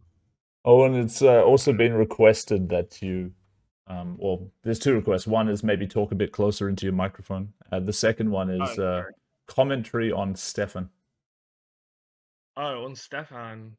I mean, okay, like, this pains me to say it because, like, Stefan was my idol as I was He's coming up. all of our idols, man. Yeah, it like doesn't, yeah, not unique to me for sure. I watched so many Stefan hands, and I would like break down so many of them, and like why he was doing what he was doing. Like, even if I didn't like stuff, working out exactly what he was thinking that might have led him to it. Even if in the end I was like, oh, you know, as I was getting better, you get to a point where you are qualified to disagree with someone. And like, yeah, I loved watching him play. Like, I love his play style. It's amazing. And I had so much fun the brief time when I was playing him heads up. But like, I just think now it's just like the way he plays is it kind like it feels like everyone else got sharper with theory and is giving away like they're giving away less freebies, and he's like forcing things really, really hard. Like I just clicked for a few of the hands which got posted because he like lost 7 stacks or something in the challenge. And it just felt like he were I don't know. It just it felt like he's trying to make things happen where there wasn't much room to make something happen. Or like just doing it too often, and these guys are sharp. It's like you can't. I don't know. Maybe it used to be fine. You could be way out of line with the amount that you'd be going after people, and people wouldn't notice that it's just impossible for someone to have nuts this often. Um, or like, yeah, I'm not really sure. I think the main thing is just everyone's theory has gotten better, and I don't think his has. And also, yeah, but actually a fundamental problem with the way he plays, which is also what makes him so iconic, and so good to play heads up, is that he gives you so much information because he'll show down completely illegal stuff. And like, you know, it's like you're talking with Decky.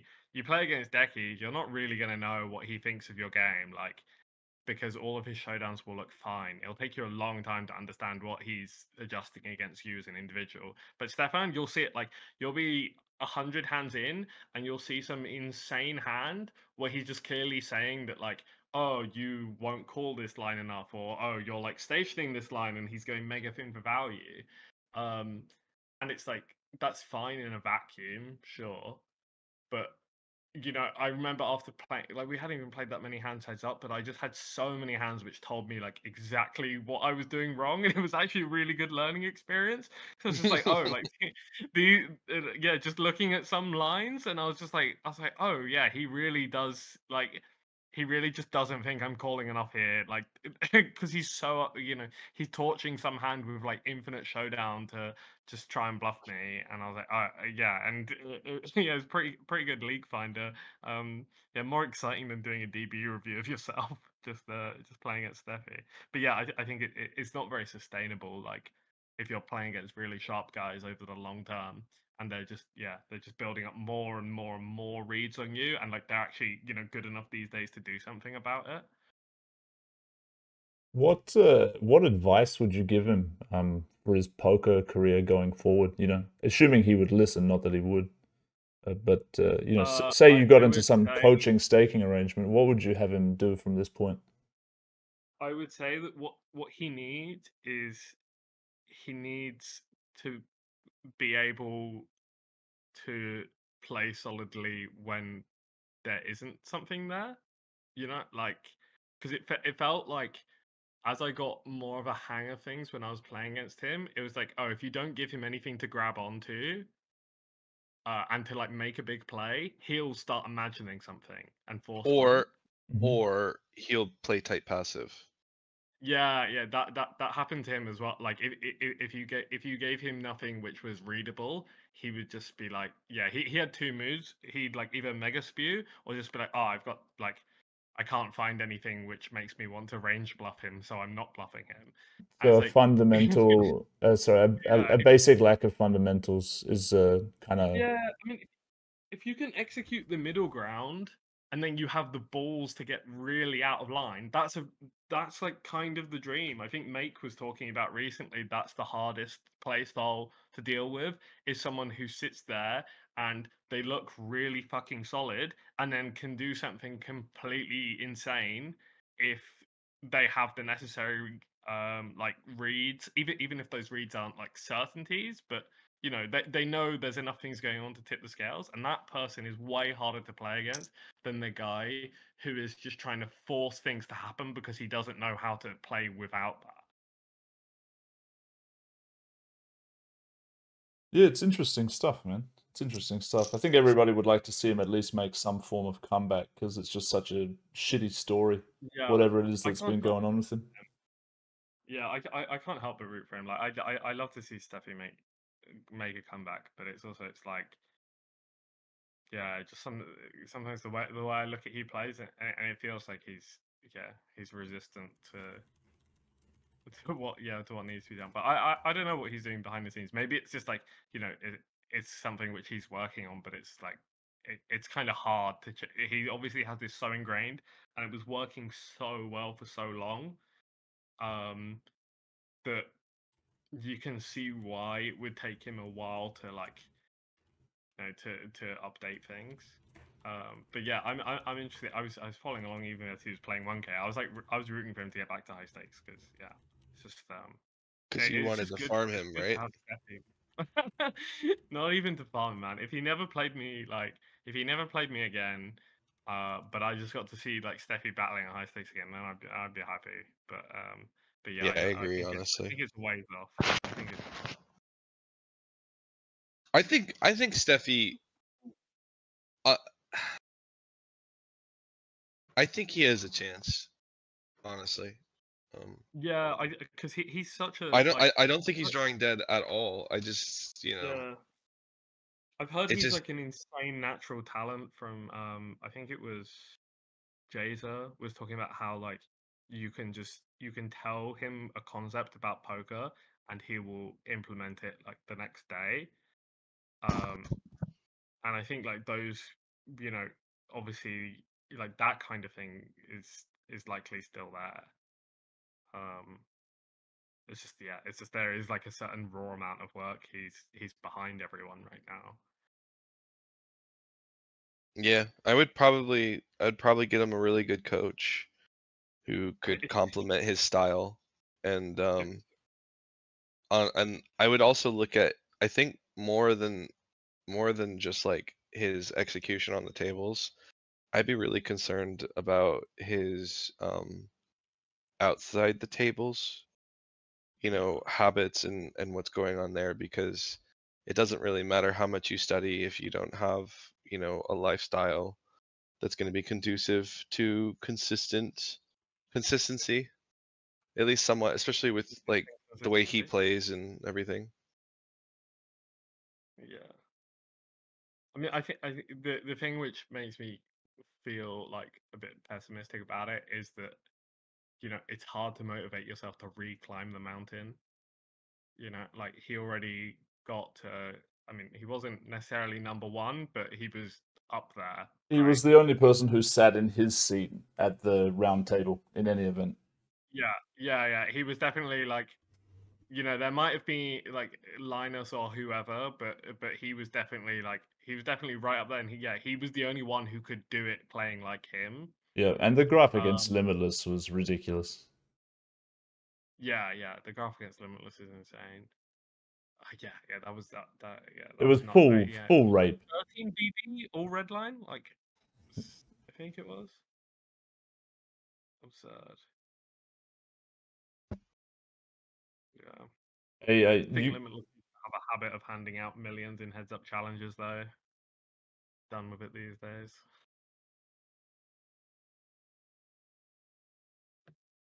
You guys, you got to stick up for your boy in the 2+2 thread. I'm getting shit on for my recent Stefan interview. Apparently, I didn't suck his dick to the liking of the humble viewer. I'm in trouble. And do you know who Gravy Grasvidas is? Oh yeah. He's like full schizo, fucking alcoholic, whatever, retard. He's been beefing with the heads-up PLO guys, yeah, as well. Yeah. He's been beefing with everyone. He's a full retard. Anyway, apparently he's giving me shit as well. It was funny because before it started going mental on the 2+2 thread, one of my friends was just like, "Oh my god, Grasvidas is fucking insane," and I was like, really? And they're like telling me stories about him, and then like the next day, like literally the next day, he's just like going off on some like massive argument with someone in the 2+2, and I was like, "Oh, I guess." Honestly, they should delete the posts, man. It's a hand history thread, and you've got all these retards talking about off-topic garbage. It's just I'm gonna irritating. be honest. I was entertained. Like I wasn't mad about it. Yeah, I find it annoying. I think it's I mean I think it's dumb, but I guess it's it's the first time I've seen some shit like that. People going off the rails because I don't really check out 2+. Well, I mean, now I do more so these days, but I used to ignore it. Yeah, whatever. It's dead. I mean, when I was a kid, it was a massive forum. It was like the place to discuss anything. This was the original solver, was posting a hand in like the heads up section. And, what do you guys think about this? And then everybody having a different opinion. And then one guy coming in who was like a good winning reg, and then everybody pretending that they agree because, you know what I mean? Stupid fucking times. It'd be funny to reread these hands like with actual knowledge now. Yeah. It's quite entertaining. But yeah, guys, we should do this again sometime, man. Little check-in, weekly check-in. The fans certainly appreciate it. And going forward on the topic of the hand histories and stuff, I guess I'll just have to DM everybody privately and discuss individually. But you guys are okay with me using your hands for the purpose of making content? Yeah, I mean, it's gonna be. Well, I mean, I don't know how many of each of our hands you're gonna want, but like, if my ability to compete is hinging on 2 hands not getting revealed or whatever, then it was pretty flimsy anyway. It was gonna fall apart. So, Yeah, I mean, you weren't here for this part of the conversation, but to me, I view it as like every time you use somebody's whole cards, it is minus for them in some sense, some sort of EV sense. But the whole idea of this challenge is Sight working with players to build something that's mutually beneficial, as an avenue going forward. And so that's often going to involve personal sacrifice. Just like any form of union, like say you're part of a union and they want to strike because they don't like GG Poker's latest update, for example. You personally striking is minus EV for you. But if nobody takes this action, then the site maintains full control over whatever they do. And everyone acting as an individual makes them extremely weak. But coming together makes them strong. To come together, you must sacrifice. It's just a basic thing. So I view this as a small sacrifice that everybody should be making in the challenge. But I will leave it up to the individuals. I don't want somebody to feel like, I told them this, but now it's that and all this crap. I'd rather not have anybody kicking and screaming. Yeah. I mean, if there's like 1 or 2 who really kick up a fuss about it, then whatever. Like they can. Yeah. I mean, it's like I'm still down for you to use mine. Like they can throw their little tantrum if it's really that big a deal. But yeah, I'm not fussed. All right, boys, excellent. Well, thank you very much for joining. I enjoyed all the conversation. Owen, even the other thing, even though we didn't get fully through your gift package thing, it was kind of a funny chat. Sorry, Llama. Yeah, Llama. Yeah, I'll talk about it later. I'm sure you will, bro. I'm sure you will. But yeah, let's do another time if you guys are just chilling and not up to much. Hop in, we'll spectate and talk some shit. Yeah, sure. Sweet. All right, boys. Bye. Catch you on the next one. See ya. Yeah. And everybody else, yeah, GG, man. It was fun, huh? Good chat. Interesting guys. Quite entertaining personalities, I would say.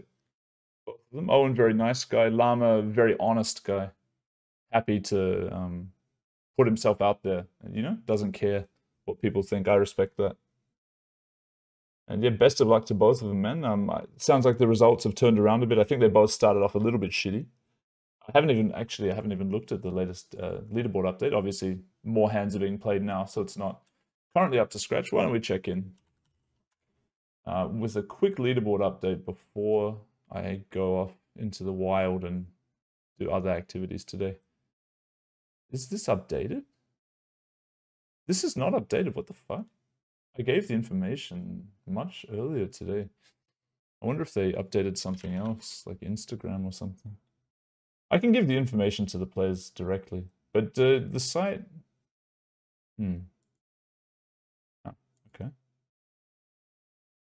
Okay. This is old though, right? 21 hours, yeah. Okay, so they didn't actually update it. So I gotta fix this before I leave the house. Okay, cool guys. Catch you guys next time. I think maybe the editor will put a little highlight of this up on the Coin Poker channel, because I think there was some interesting conversations. Maybe some stuff we should leave out, but some interesting conversations going on, especially related to the poker. So yeah, I'll catch you guys another time.